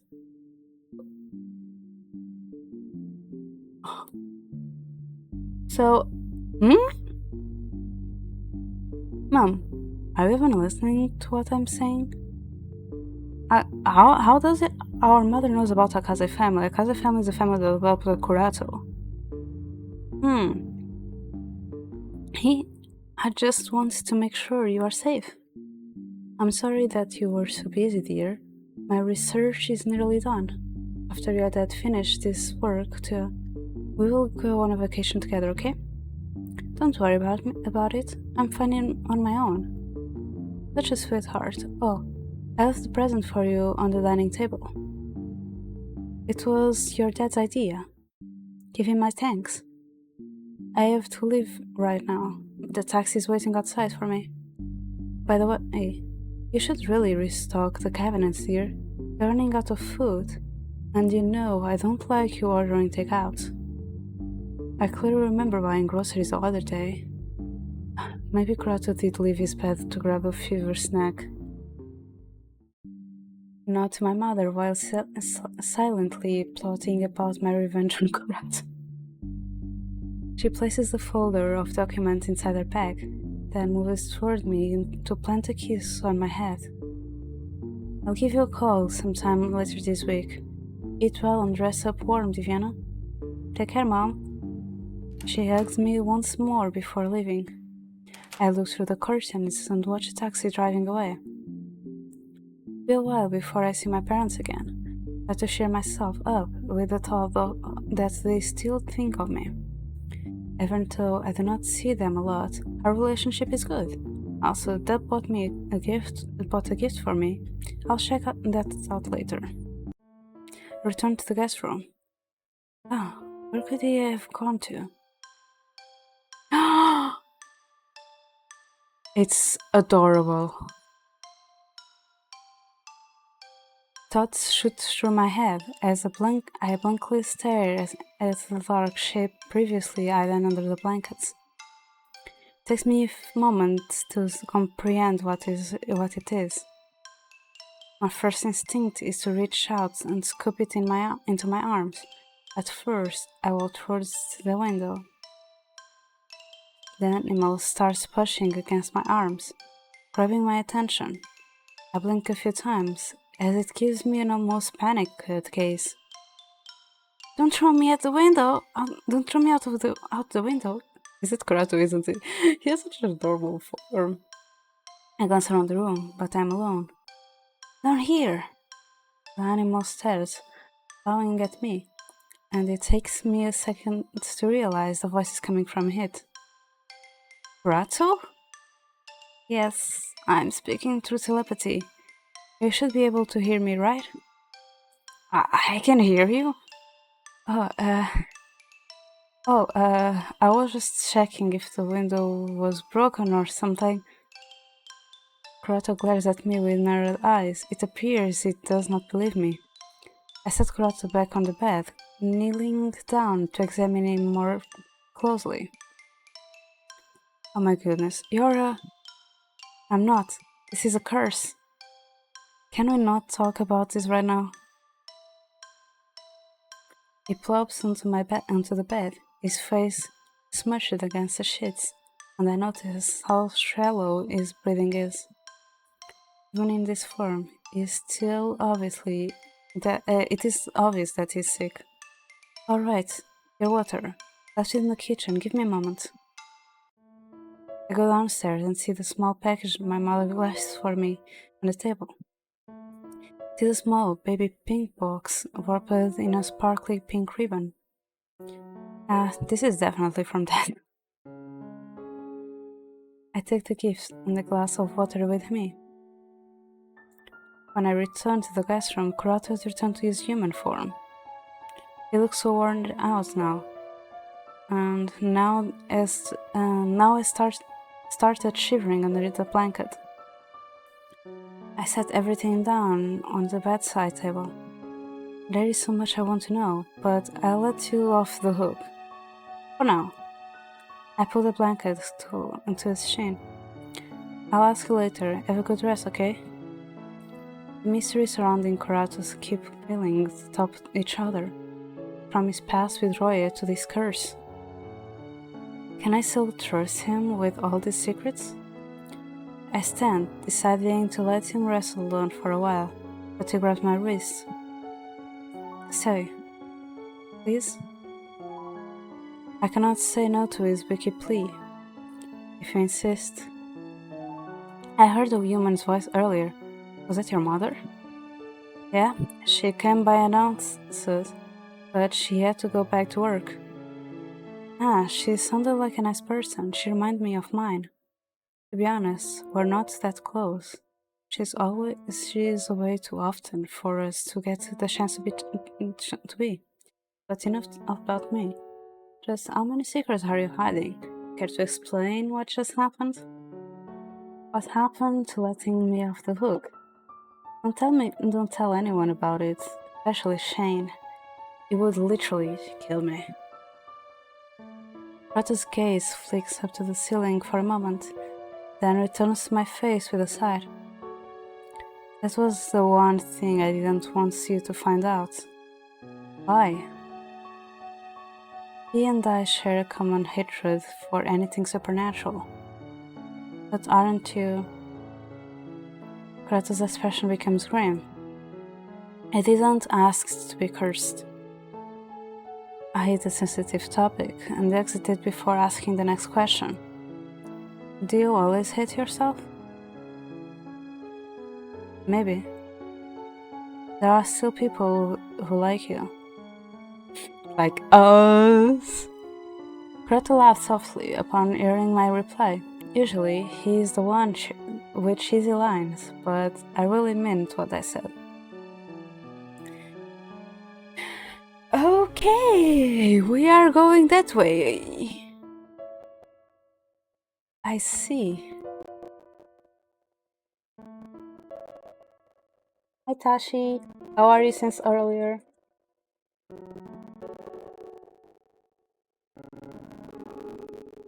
I like you. Instantly blushes at my words.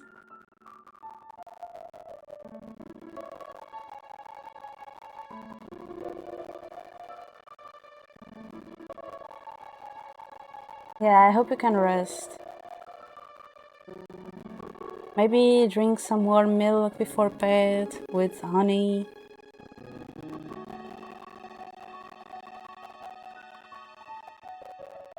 Yeah, that's good to know. That's a good change, and yeah.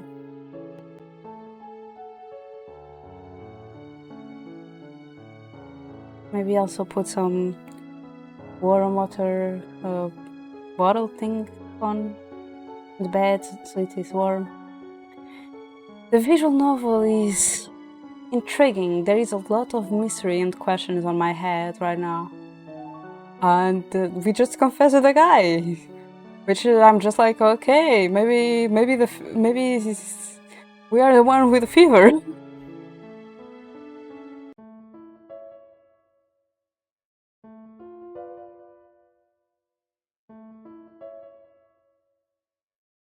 Oh, okay. I was just saying that because it's cold and warm makes it not nicer. Cozy. That was also why I say warm milk. Yeah.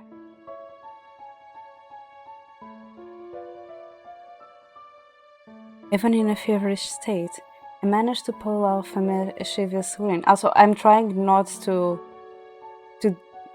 be away from the visual novel that much because for some reason the Steam games have been bugging me a lot to the point of they crash and close if I'm away. So yeah.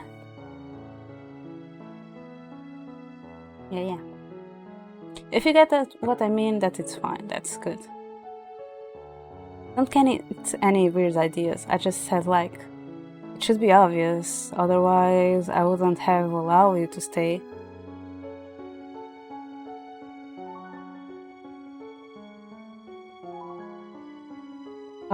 You can alt tab. It's not on me. There's a lot going on.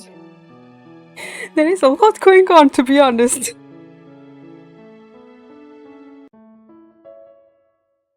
Thank you. Maybe this also I don't do that many voices as Mocha.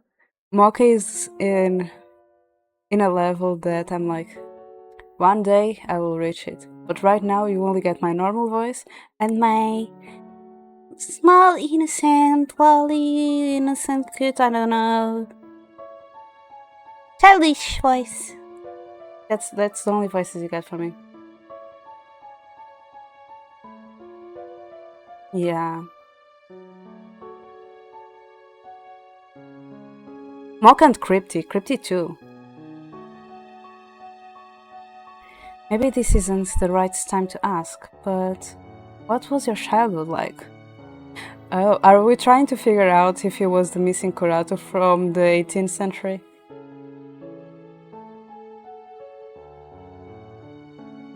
Oh, thank you. I try my best with my English not being my native language. I try my best. Sometimes the Portuguese in me came out. Like in the previous visual novel that I played, like closer to the end of it, my Portuguese starts coming out. So then things like bring and things like that would happen. But yeah, I try my best. Nah, if you're just reading, you're just reading. It can't be that bad.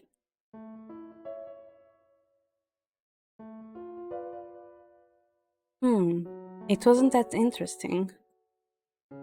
He closes his eyes in thought.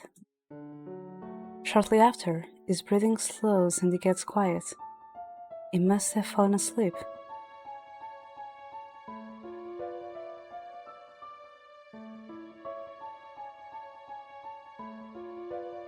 Jeez, just when it was getting interesting. Well, he deserves a good nap. My eyes glance over the present that mom left behind. Without really thinking about it, I pull out the ribbon to unwrap it. It contains 2 large plushies, a raccoon and a rabbit. Can we see the plushies? Oh, geez, Dad. How old do you think I am?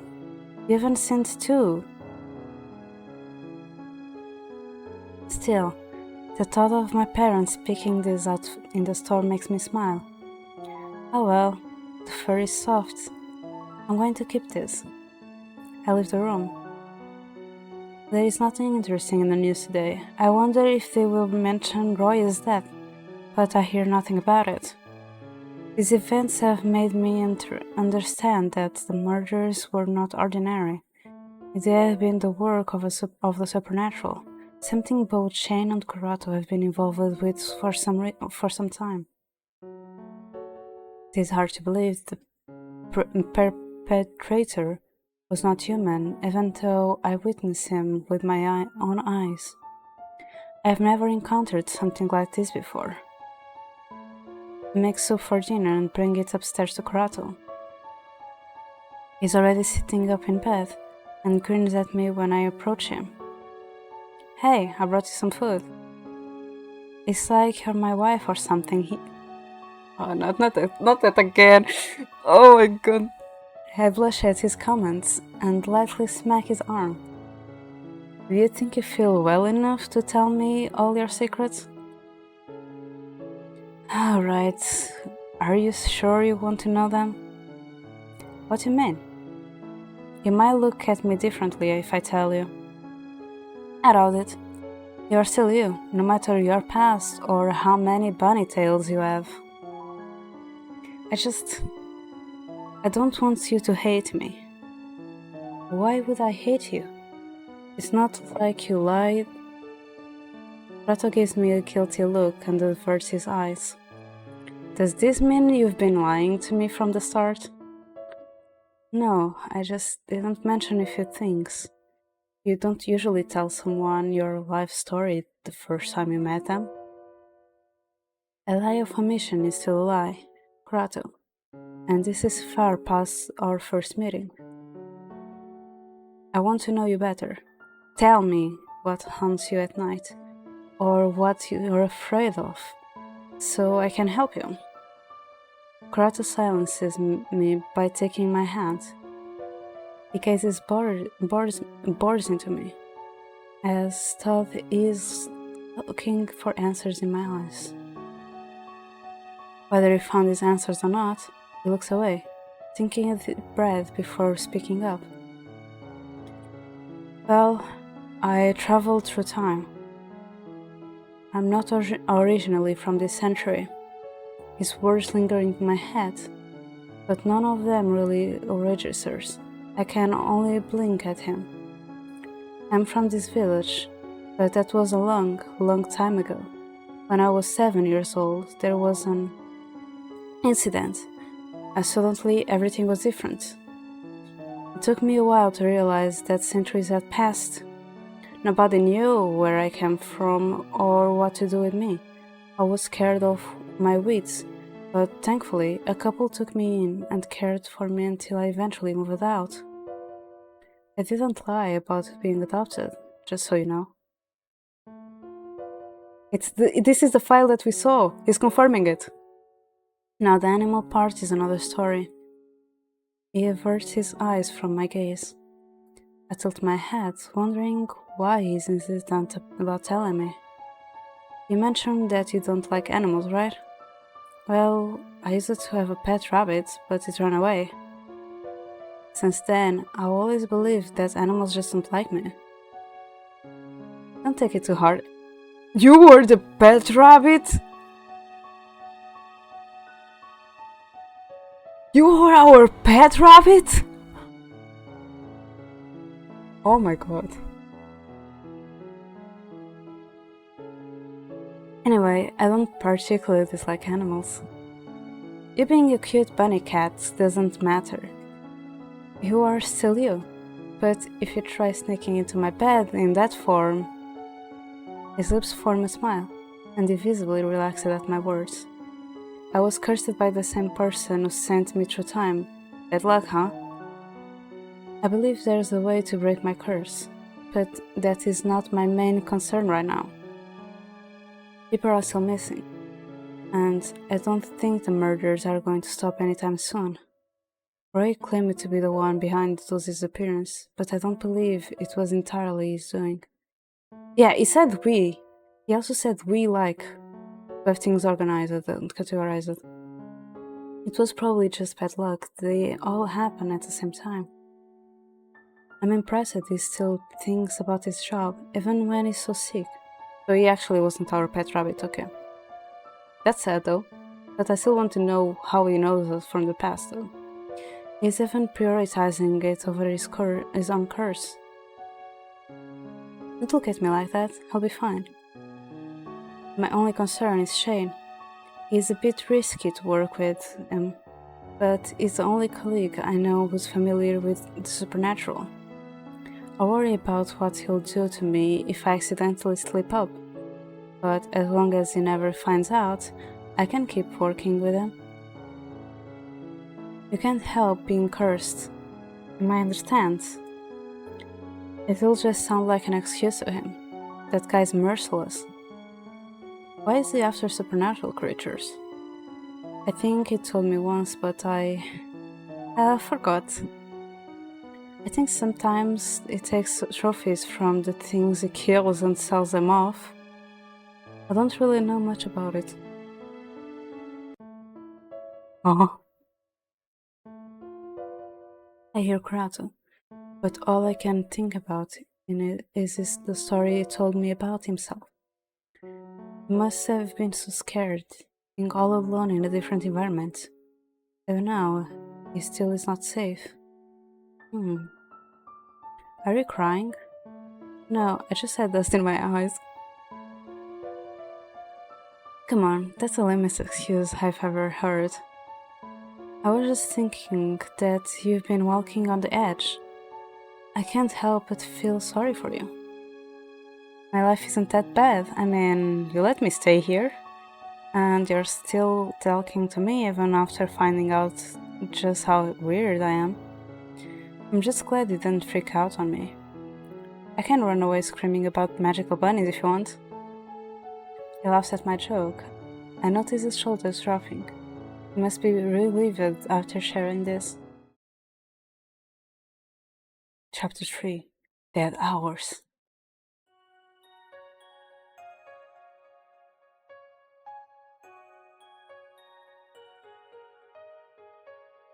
The hallway is more crowded than usual. It looks like the entire school is gathered in front of my class. I try to push away through the crowd, but to my annoyance, nobody will let me through. It is like trying to pass through a wall. And it is Liage approaching. He must know more about this uproar since he is the student council. Hey Liage, what's going on? These dorks are completely blocking the doorway. We got to transfer students. I guess everyone wants to see them. We haven't had any new students in ages. And there's two? That seems interesting. He shrugs as if nothing is exciting about it. When the teacher heads our way, everyone goes to their own classes.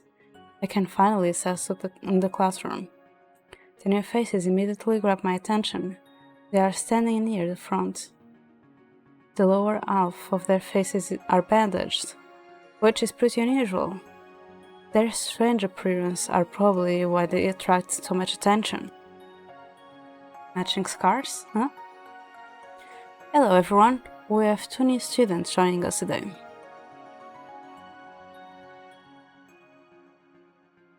Are they twins?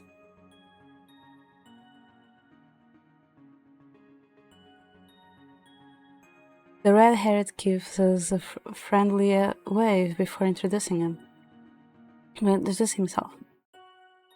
Hey guys, my name's Chase, and that's my brother, please. You're probably already figured out that we're twins. We've moved from a far big city for personal reasons. We hope to have a good time here. During this introduction, Blaze stands before there in silence. He does not even make eye contact with us. The class looks at him, expecting him to say something, but Chase takes over instead. Once Chase is finished, the class starts bombarding them with questions in their excitement. Who's the older twin? Blaze is a perfect grumpy older brother, isn't he? The difference was about 5 minutes during birth because Blaze was very impatient. Are you single? Oh that's the best question. That's bold, but we're both single right now. Who knows how things will turn out, so... So mysterious. That girl, I don't know, that random girl just went straight to like... Hey, can Can I worship you? Is there a possible date in the future?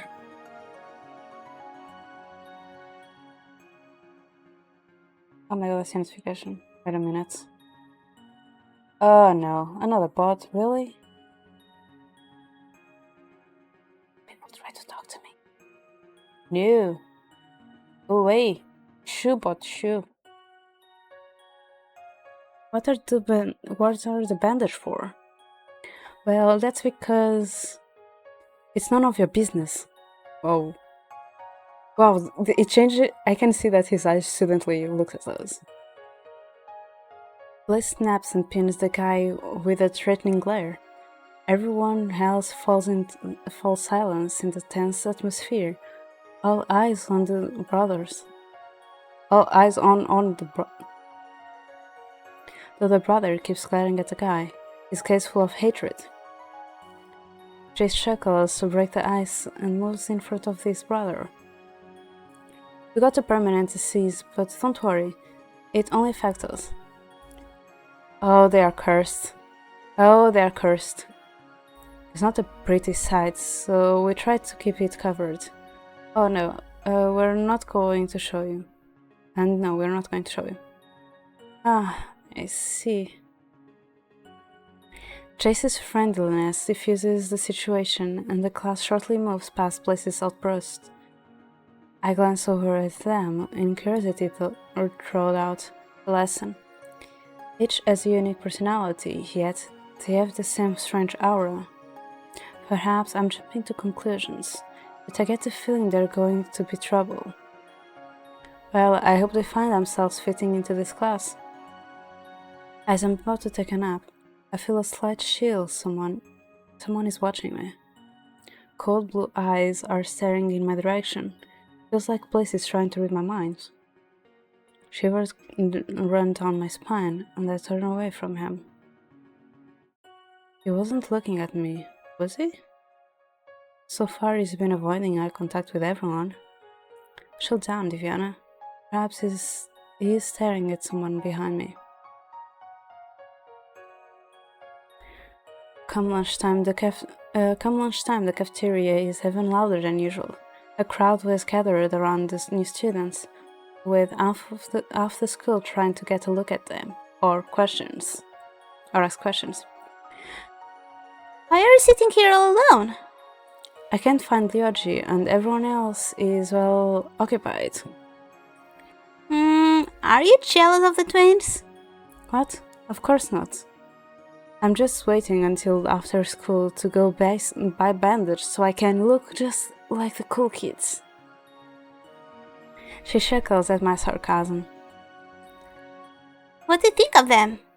I don't know them well enough to judge. I was talking about their looks, silly. They look like mummies. Oh no, she's trying to play Cupid again. I'm joking. Their faces are covered, Ikoya. There is not much to judge. Oh, you're so cold. I shrug in response. By the way, have you decided who your partner will be for the ball? Not yet. I don't even know if I'm planning to go. I know you're a fan of those kind of events. It only happens once a year. Don't miss this chance. Just make sure you don't end up going alone. And that would be so embarrassing because of the couple rule. There is such a rule? Oh boy. What about you, Ikuya? My brother would take my dessert for a month if I went with anyone other than him. If I could, I'd gladly pair up with you. Or Ryoji. I think Ryoji is still available though. I see. Unless there's someone else you're thinking about going with. I'm shipping you with Ryoji, Kuya. Please go ask Ryoji out. She got me, but I don't want to admit it. Ooh, we want to go with Kurato. We want to go with Kurato. We want to go with the little pony cursed. detective. I don't even know if Kurato has time for such events. Besides, is it even appropriate to ask a guard for a date? Oh well, I can always bring him as my bodyguard. Mm-hmm. Are you girls talking about some kind of party? Startled, I turn around to see Chase bent over me with an amused expression. I pull back once I see his face. How long have you been standing there? Just a short while, relax. Don't creep me and don't creep on people like that. So, were you talking Halloween party or something? I'd make a good mommy, don't you think? Oh my god. Oh my god. Is even joking with this situation? I can hear the amusement in his voice. He seems fine with joking about himself. With half of his face covered, I cannot read his expression well. I wonder he's offended by my mention about bandage. Oh, you haven't heard? The school's holding a masquerade ball. But you have to have a partner. That wouldn't be a problem. I always have my brother with me. Though I wouldn't mind taking either of you to the party. That's too quick. Like, why exactly the two of us? Like, you were a bunch of girls trying to get you. One of them even asked if you were single. Why us? You don't give a damn? Is it because of that? His expression is difficult to read, so I cannot tell if he's joking or flirting. His eyes crinkle as if he was smiling. Before either of us reply, he waves at us before going back to his seat. He sure is something. What, fallen for him already? Still too early? I do want to get to know him better though. Go for it. Ditch your brother, he'll be fine.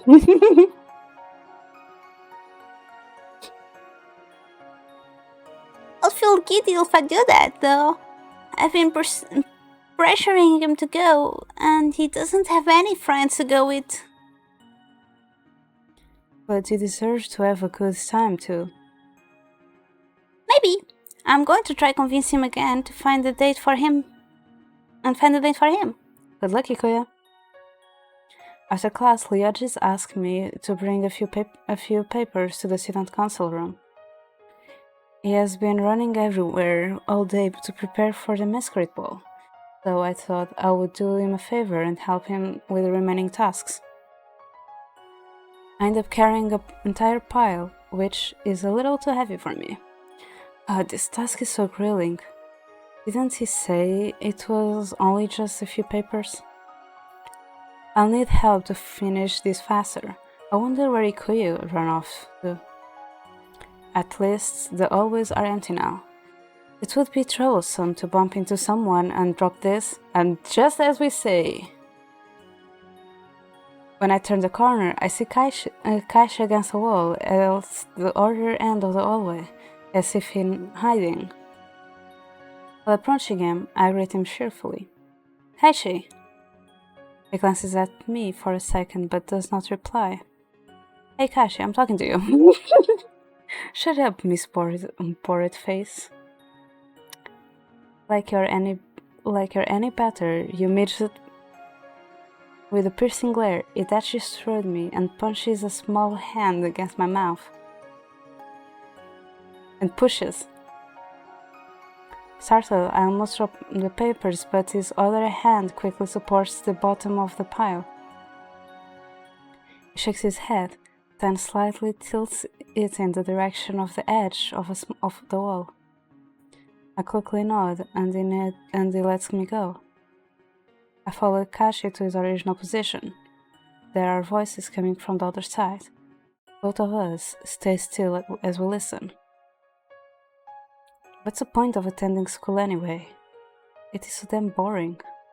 Come on, don't you think it's fun to hang out around people our age? Oh, it's Bliss and Jace. What are they discussing? Jace, we aren't... It's good to socialize once in a while. Do what you want, but don't get carried away. Just focus on the job. Fine, by the way, have you found our next target? Yeah, is that girl with purple glasses.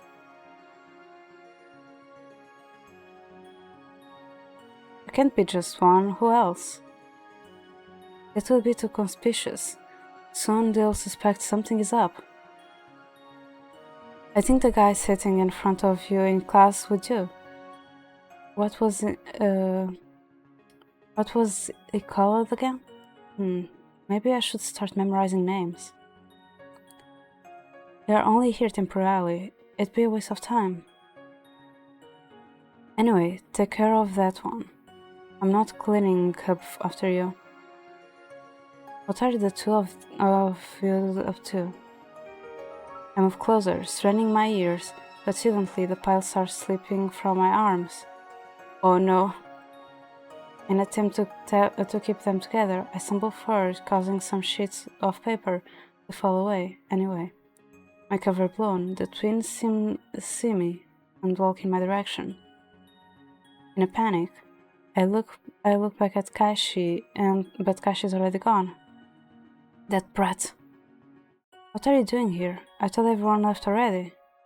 Oh, I'm just taking this to the student council room. Oh, let me help you with that. Jay bends down to pick up the papers that fell on the ground.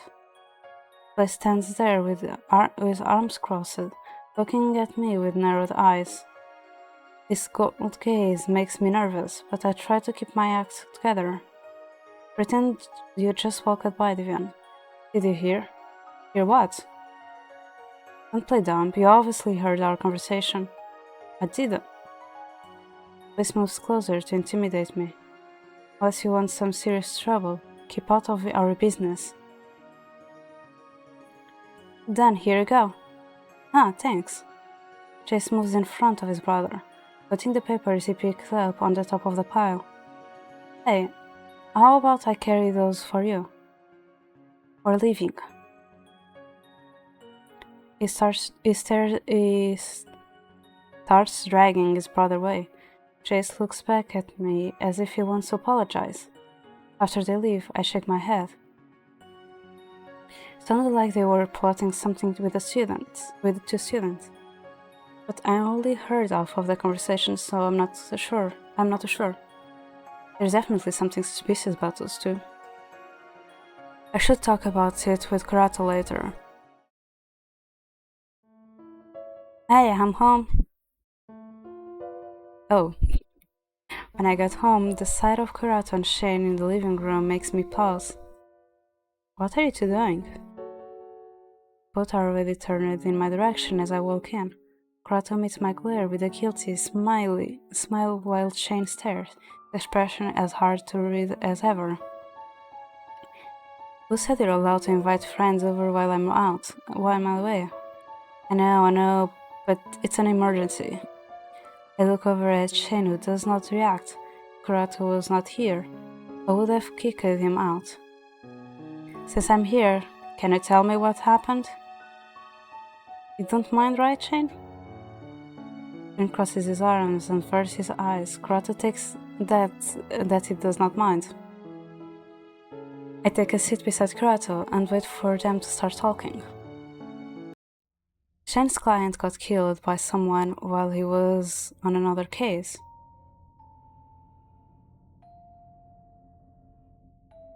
There's been another murder?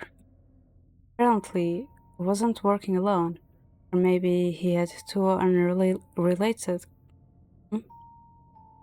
Maybe we had two unrelated killing sprees going on that just happened to use the same methodology.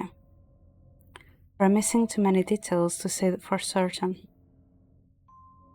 It's hard to keep up with just the two of us. So you're asking me for help?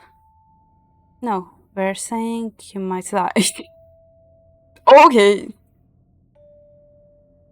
Shane, we're supposed to make her feel safe, not scare her. It's pointless to hide it from her. There aren't enough guards to keep every villager safe, and she should know that she can't be watched all the time. Tell me if there is something I can do. Anything besides sitting here and waiting until something happens. I'd rather call my colleagues. At least they wouldn't be a burden, even if they have experience with such events. Have no such experience with such events. We're dealing with supernatural beings. I knew it right from this first case. I think Shan is right. With a situation like this, you shouldn't get yourself involved. Come on, please. They both shake their head in disapproval. It frustrates me to hear them repeatedly refuse my help. If to try look, I thought we would agree with me. I thought he would agree with me. An idea forms in my head. Right, Shane doesn't know about Kurato's curse. I can totally use it to blackmail him. Friends have many qualities, like being trustworthy. Would you say you two trust each other? I smile and notice Kurato's eyebrows twitching. We've known each other since our childhood. We can definitely rely on each other. Only because we're colleagues. Then Shane, did you know something happened too? Shane, maybe we should let her help. She's been whining about it since we met. I'm sure we can find something for her to do. Shane shoots Kurato a confused look. Whatever. It's not my responsibility. If you want to risk both your lives, go right away. I don't care about those who jump into their own graves. We're not going to die. Thank you for your fortune telling, but we can handle ourselves just fine, right? I nudge Kurato with my elbow, and he meekly murmurs in agreement. Shane does not bother to reply. Finally! We continue to discuss how we should handle the situation.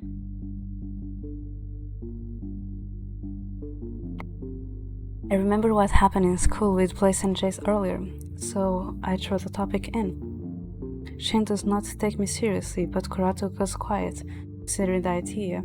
Eventually, he agrees to keep an eye on them just in case, while Shane continues looking into the rest of the suspects on his list.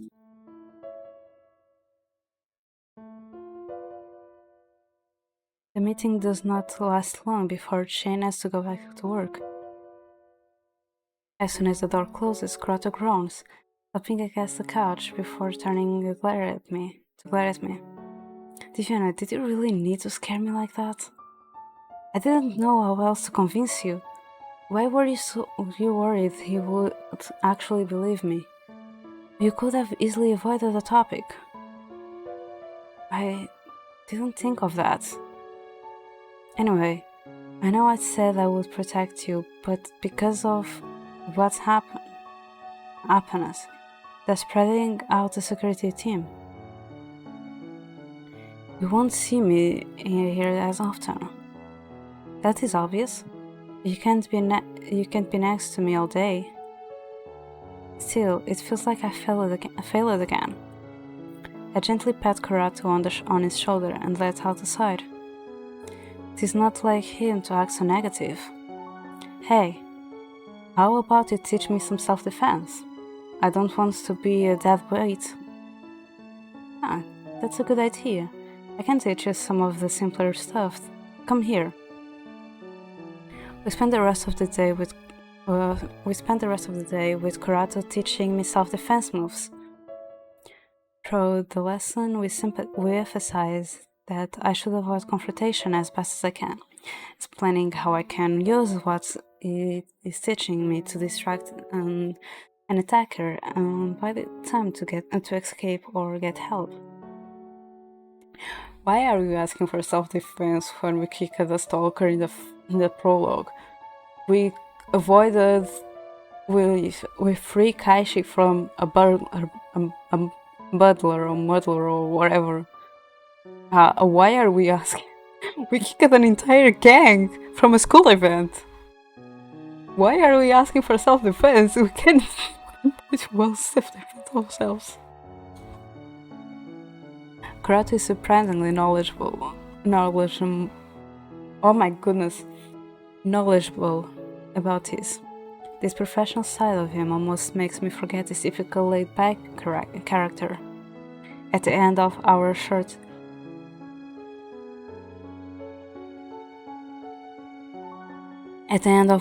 session, I promised Kurato that I will continue to practice while he is out working. I managed to get the basics down. Tonight, Kurato is more cautious than usual. He sits close to me like a guard dog. I decide to strike up a conversation to break the silence. Out of curiosity, can you transform whenever you want? Are you suggesting something? Not really, just remember seeing you around the house a few times. You sure are reckless with your secret. To be honest, I don't really have control over it, and it has gotten more out of hand these past few weeks. I practice it a lot, but sometimes it happens randomly. What if I scared you? You're anything but scary. I'm sure I tried to use it against you earlier. I'm sorry I tried to use it earlier. It's okay. I told you because I trust you.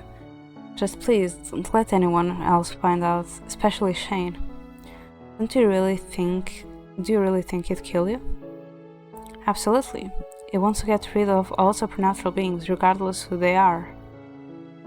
I was there when he found out his cousin was a vampire. I killed her without a second thought. I don't think it'd spare me either. What Huh? Why hang around him if it's that risky? Keep your secrets closer, keep your enemies closer, or something like that? Besides, only the two of us have experience with supernatural hunts, and I can't do it alone.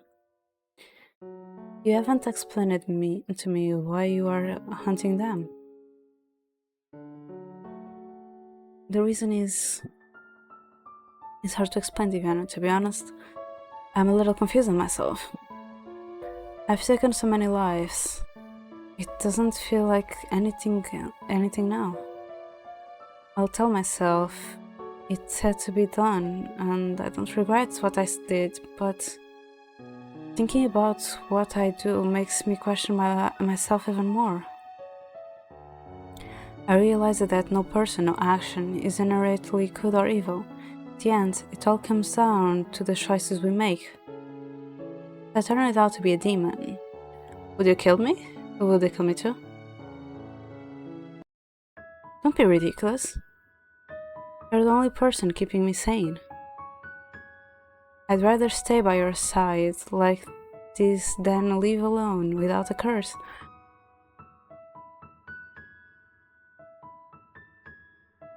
Okay. It might sound cheesy, but you're really important to me. Tell me more. Can you tell me how we met before, please? He looks away shyly, and I can vaguely make out his flushed cheeks. Hearing those words coming from him makes me feel warm. He has been caring for me since we met, and more than a normal guard should. Perhaps it has something to do with our past. You mentioned once that we have met before, but I wonder why I still cannot remember. After the weekend, today Kurato decides to come with me to school. He wants to see the transfer student with his own eyes. The twins arrive to class late, and I notice one of my classmates, a girl who wears purple glasses, is absent today. Could it be a coincidence? Or did something happen to her? Hey, Diviana, is something wrong? What? No, what makes you think that? I've been staring at the twins all day, and I haven't caught you sleeping once. It's nothing. Really? You sure you're not crushing on them? Of course not. I already told you yesterday, I barely know them. Not to mention, they might have murdered one of our classmates. So you say? Well then, which one seems the most interesting to you? Well,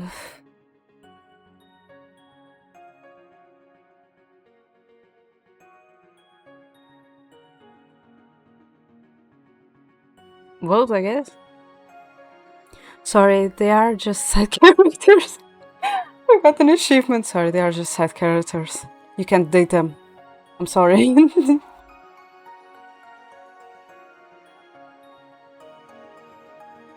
But I guess. Oh my, I never knew you were the... I never knew you were into that sort of...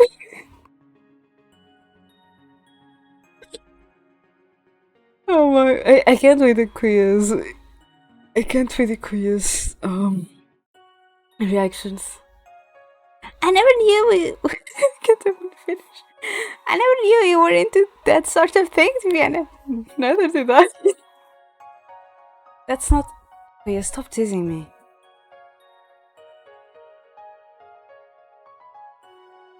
Let's talk about you. What are you up to lately? Yeah, it definitely is. And playing Cupid too, oh my god. You've been leaving early lately. I'm making decorations for the ball. Yajin mentioned that they were short on volunteers, and I'd be so disappointed if they had to postpone or cancel the event because we couldn't finish everything by Saturday. I see. That's nice of you. If you have nothing else to do, you're free to join me. Sorry, I'm a bit busy at the moment. I'll help you out when I have time. I actually do have time after school, but I was planning to help Kurato with the murder cases. I feel bad for hiding this from Ikuya, but knowing her, she would tell me it is too dangerous and try to stop me. He's wearing the clothes that we bought him. I love that he's switching between the clothes that we bought him and his old clothes, but I still... where did he got his old clothes back? Because he said that his old clothes look like it were too massive by the fight, so... it looked like rags, so how did he got his clothes back? During the lunch break, I meet up with Kurato. Everyone is looking at me. You should be used to it. Everyone from the elite class is popular. No, it's because of this ridiculous outfit. I look like your butler. Oh, you actually care about your appearance. Of course, I'm fashionable. I don't think you know what that means. Clutter clears his throat and changes the topic. Any news about the transfer students? The girl they mentioned last week didn't show up to class. It could just be a coincidence, but I doubt it. Where are they now? I don't know. Didn't see where they went. Seems like we'll have to wait until classes end. I wonder if Kurato plans to confront them.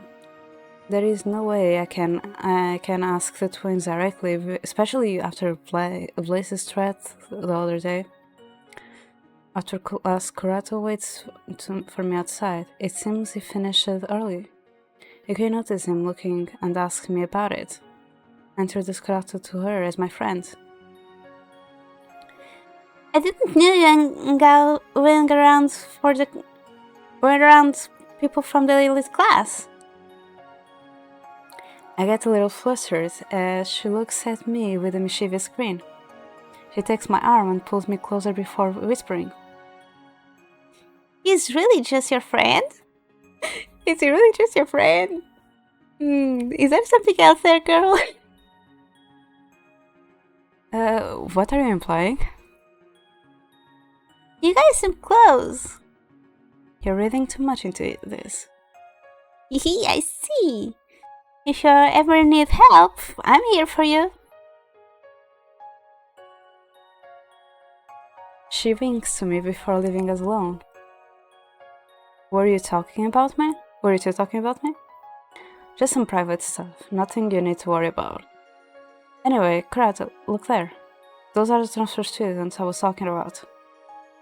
I discreetly gestured to Blaze and Jace, who have just left the classroom. Krat observes them as they pass by, adjusts them with thoughts.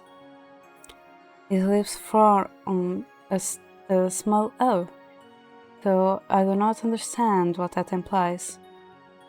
After the twins are out of sight, Krat sighs and crosses his arms. Yeah, there is definitely something strange about those two. I'm not sure how to explain.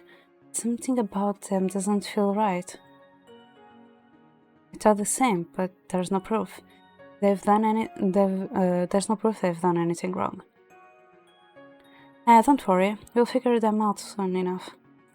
They can't hide their true intentions forever. Aren't we going after them? There's no need, I have a plan. Smiling confidently, he gives me a thumbs up. I'll assume he knows what he's talking about then. If you can, keep a close eye on them for a while. I don't know if it's a good idea to follow them. Last time I got almost caught. Wait, I know someone who might be good at spying. Huh? You want me to stalk someone? Well, nobody would notice you because you are small. I mean, good at these things. I'm terrible at tracking people. You're good at researching background information, though. You've seen them, haven't you? You might be up to something, and this is just a precautionary drastic measure.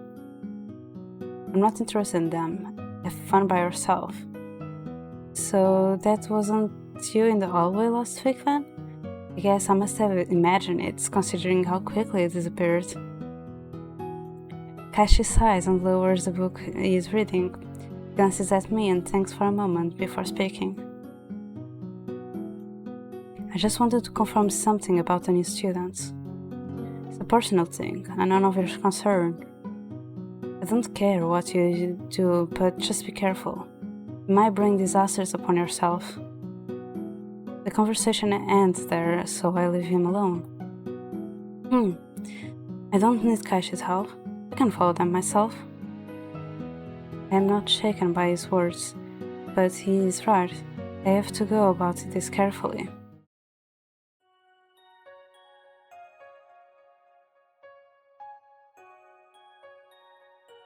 The twins are absent the next day.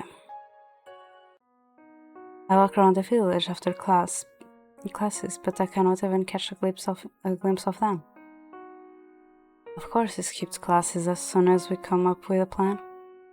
It's okay. They have more chances. The day after that, only Blaze, the gloomier of the two, shows up. Without chase around, to brighten his atmosphere, nobody approached him. He looks lonely sitting by himself. During lunch break, he leaves the classroom, and I take the chance to follow him. Telling Queen Lyoji I'm going to lunch alone in case they look for me. Nibbling on my sandwich, I keep a distance behind Blaze. Speaking of lunch, I've never seen him eat. It must be hard with those bandages around his mouth. Eventually break off from the crowds in the hallways, and I notice that we are getting closer to the elite class. Did he come here for the peace and quiet or something else? Suddenly he walks faster and takes a sharp turn. Hoping not to lose him, he realizes. I quickly run to catch up, but the hallway is empty. Could have he gone into one of those classrooms? I walk down the hallway, looking through the windows to each classroom I pass. Suddenly, a door slides open, and someone grabs my arm, pulling me inside. My attacker twists me around, shoving me against the wall.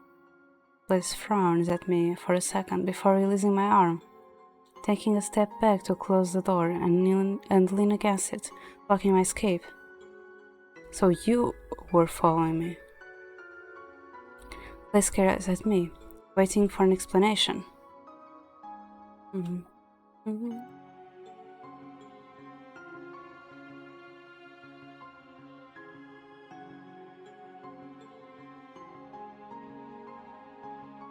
Give him your sandwich.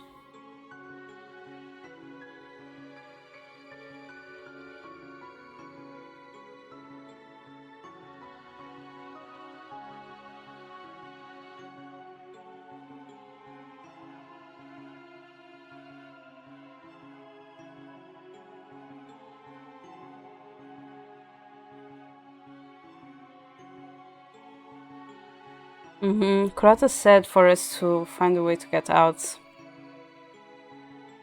Tell him we shouldn't. I want to give him our sandwich. Give him your sandwich.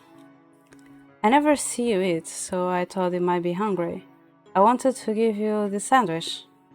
For him a plastic bag with a sandwich. He looked at me as I failed the magic trick.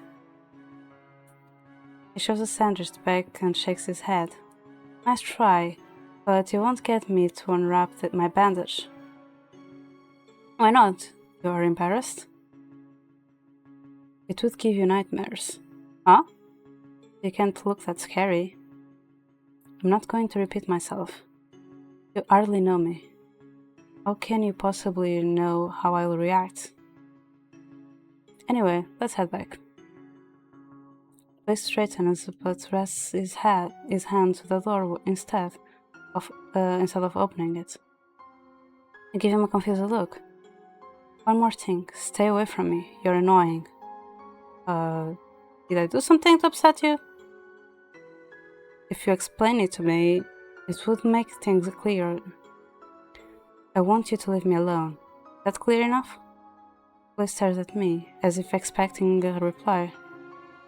When I stay silent, he pulls his arm back and leaves without another word. I should be more careful about my cover. I might annoy him to the point that he might do something to throw off my investigation. I'm still convinced that he is up to something. While I continue to observe him during class, I notice he keeps staring at the guy in front of his seat. I notice Blaze clenching his fist, which makes me nervous. Even without words, I have a rough guess what he might be up to. If Chase was here, I would have asked him about it. He seems like a type that will share.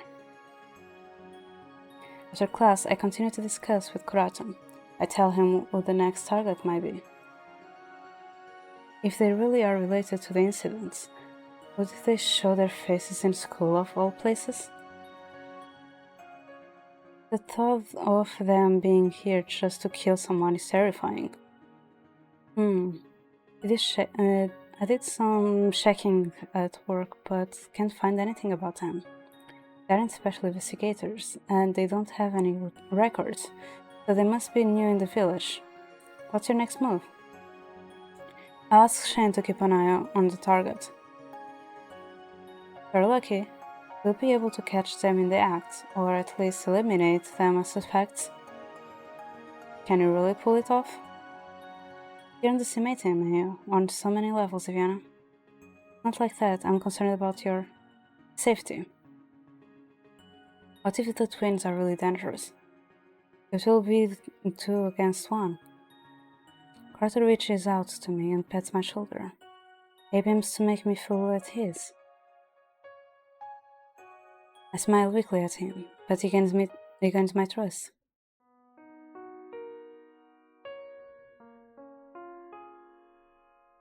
Past 9 p.m., Kurata receives a phone call from Shane, reporting that his target is moving to the school.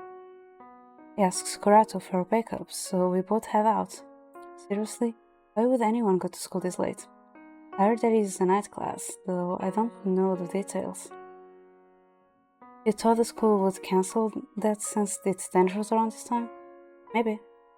Say, Kurata, if Shane turned out to be a demon, would you kill him?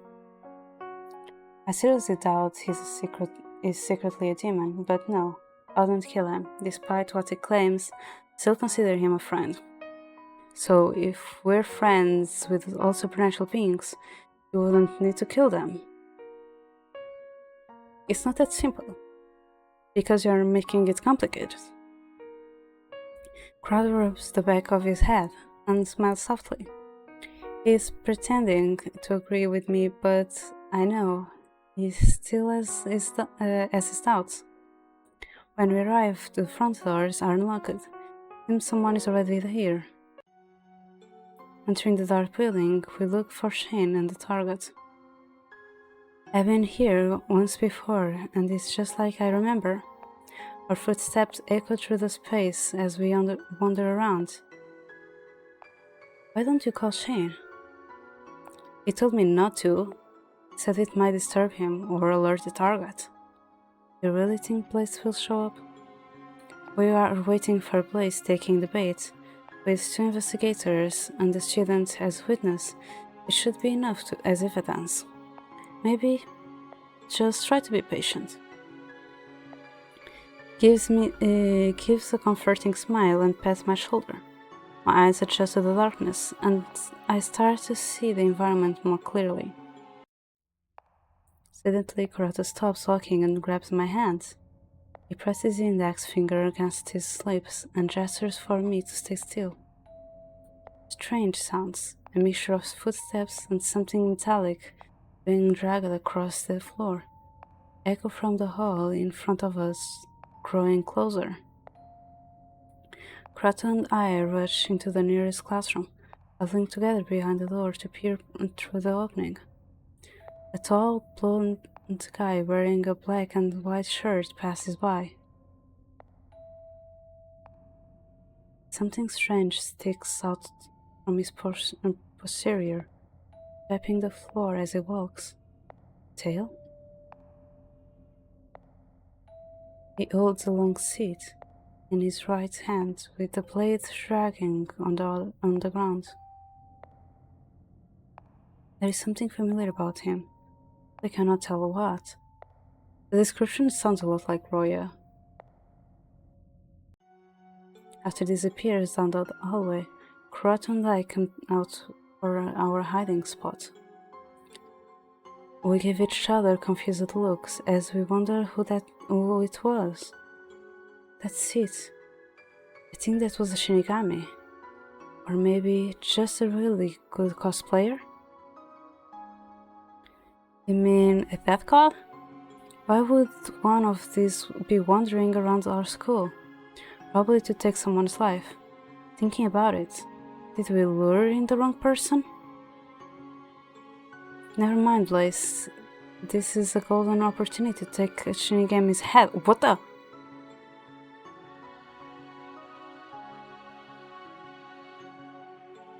A devilish smile appears on his face as he rubs his chin.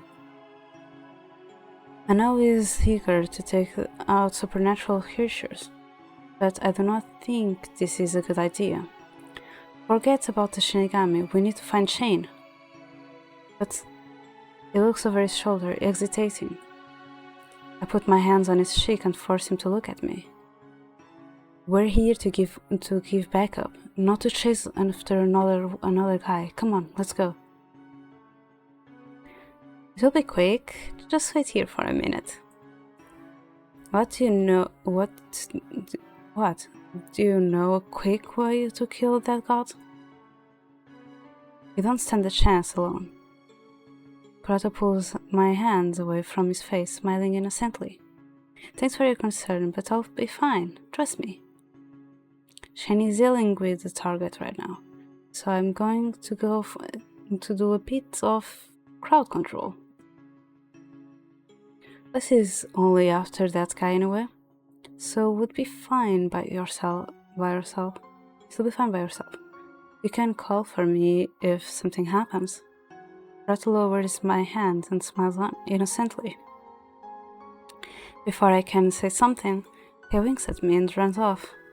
Seriously, that good for nothing guard. Why can't he listen to me for once? He said it will be fine by myself. But still, I'm more worried about Kurata. How can he be so sure that he will win against the Shinigami? I'm really curious about what he's going to do with that Shinigami. Should follow him. With this thought in mind, I run after him into the dark always. I realize Karate is surprisingly fast. His footsteps are already starting to fade into the dark distance. I cannot keep up with him anymore. A short while later, I cannot find him. The building is huge, and it could take hours to find him, since we are both moving from our positions. Never mind, I'll look for Shane. I keep walking, checking the classrooms for signs of other people. This place is the same school I attend, but the scenery at night is so different from what I am used to. Even after 15 minutes, I still have not found anyone. I can only hear my own footsteps, almost as if I am the only person around. I'm not someone who gets easily scared, but this is making me uneasy. It feels like I could be jumped at any time. There are night classes. Shouldn't someone be around? It's so creepy being here alone. I've checked everything on the first floor, but Shane is not here. Maybe he went upstairs. I will just save.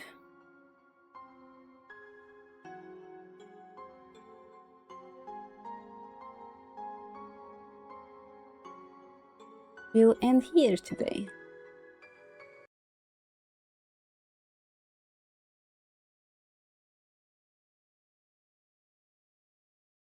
We change screens.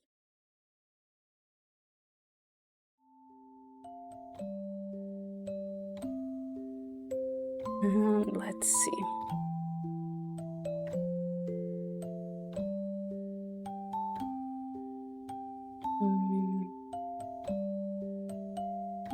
Okay, I have someone that I want to write. So the red message be happy birthday party.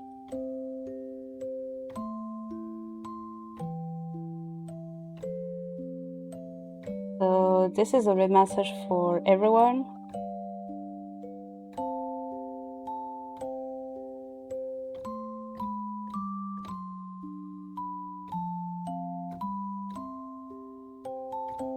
And we're reading Admiral because he's celebrating his birthday today. So yeah, thank you so much to everyone who joined me today. I really appreciate it.